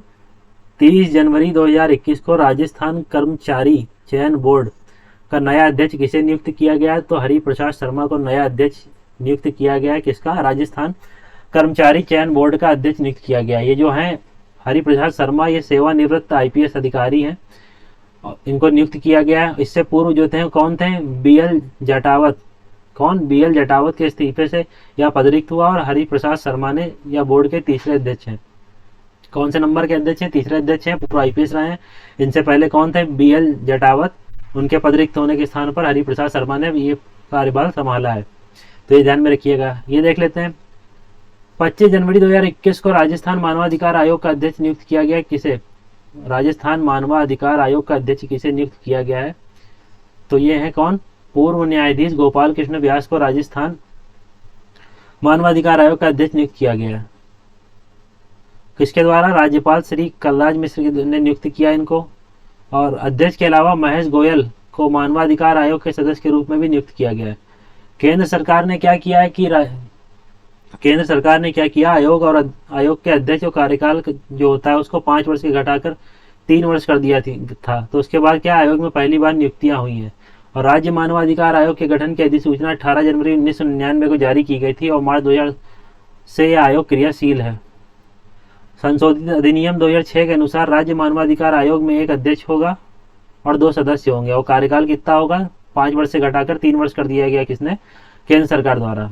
और किसको बनाया गया है अभी राज्य मानवाधिकार आयोग के अध्यक्ष? तो नाम ध्यान में रखिएगा, पूर्व न्यायाधीश गोपाल कृष्ण व्यास को। और किसने शपथ दिलाई है? तो श्री राज्यपाल वहां के जो है श्री कलराज मिश्र ने इनको शपथ दिलाई है। नेक्स्ट देख लेते हैं, 11 दिसंबर 2020 को प्रदेश के नए मुख्य सूचना आयुक्त का पद ग्रहण किया। किसने किया नए मुख्य सूचना आयुक्त का पद ग्रहण? तो डीबी गुप्ता ने नए मुख्य सूचना आयुक्त का पद ग्रहण किया। किसने? डीबी गुप्ता ने। इनको भी शपथ किसने दिलाई है? राज्यपाल कलराज मिश्र ने। डीबी गुप्ता प्रदेश के 4थे नंबर के सूचना आयुक्त बने हैं। कौन से? 4थे मुख्य सूचना आयुक्त है ये। और 2023 तक इस पद पर रहेंगे, दिसंबर 2023 तक। राजस्थान सूचना आयोग का गठन कब हुआ था पहली बार? 18 अप्रैल 2006 को। राजस्थान विधानसभा जो 15वीं चल रही है में महिला विधायकों की वर्तमान संख्या कितनी? 27 है। प्रदेश में वर्तमान राज्यपाल कौन है? जैसा अभी तक अब ऊपर से नीचे तक हम कई बार पढ़ चुके हैं कि शपथ किसने दिलाई? कलराज मिश्र ने दिलाई। तो यही राज्यपाल है वर्तमान में प्रदेश के। तो श्री कलराज मिश्र राजस्थान के वर्तमान राज्यपाल हैं। 2019 को इन्होंने पदभार संभाला था और 41वें नंबर के राज्यपाल हैं। हाईकोर्ट के चीफ जस्टिस ने इन्हें शपथ दिलाई है। तो ये भी ध्यान में रखिएगा, शपथ कौन दिलाता है? राज्यपाल को चीफ जस्टिस दिलाते हैं। तो इतनी चीज ध्यान में रखिएगा। अपॉइंटमेंट कौन करता है इनका? तो अपॉइंटमेंट करता है कौन? प्रेसिडेंट। तो ये चीज ध्यान में रखिएगा।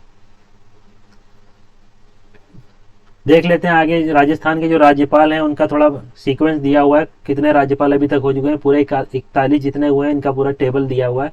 तो इसमें कुछ बहुत नाम ध्यान रखने की जरूरत है। जैसे पहले कौन थे? तो पहले का नाम ध्यान रख लीजिएगा, महाराजा सवाई मान सिंह जो थे, एकमात्र राज प्रमुख थे और आजाद तो कब बने? 1949 से लेकर 1956 तक रहे हैं। फिर कौन आए हैं? सरदार गुरुमुख निहाल सिंह। इनका कार्यकाल कब से कब तक रहा है? 1956 से 1962 तक। और तीसरे कौन? डॉक्टर संपूर्णानंद सिंह रहे तीसरे। तो इनका कार्यकाल 62 से 67 तक का रहा है। फिर उसके बाद हुकुम सिंह। शुरुआत के 5 या ध्यान रख लीजिएगा, मैं पीडीएफ अपलोड करूंगा, एक बार पढ़ लीजिएगा। और लास्ट के 2-3 का नाम ध्यान रख लीजिएगा, बाकी जरूरत नहीं इतना। लास्ट के 2-3 नाम ध्यान रख लीजिएगा, 38 से 41 तक का। मार्गरेट अलवा से, फिर राम नाईक, कल्याण सिंह, कलराज मिश्र। तो ये ध्यान रख लीजिएगा। ऊपर के कुछ नाम ध्यान में रख लीजिएगा, कभी हो सकता है सीक्वेंस के लिए पूछ ले आपसे, तो लगा लीजिएगा इसको। तो अभी के लिए लेक्चर में इतना ही। आई होप आपको वीडियो लेक्चर अच्छा लगा होगा। और अगर कोई कमी रह जाती है तो कमेंट सेक्शन में जरूर बताइएगा। अगर वीडियो अच्छा लगा हो तो वीडियो को लाइक कर दीजिएगा, और कोई कमी रहती है तो उसको कमेंट बॉक्स में बता दीजिएगा। और वीडियो को ज़्यादा से ज़्यादा शेयर करिए ताकि और लोगों को इस वीडियो तक की पहुंच सुनिश्चित हो सके। तो मिलते हैं तब तक के लिए नेक्स्ट वीडियो पे। Good bye.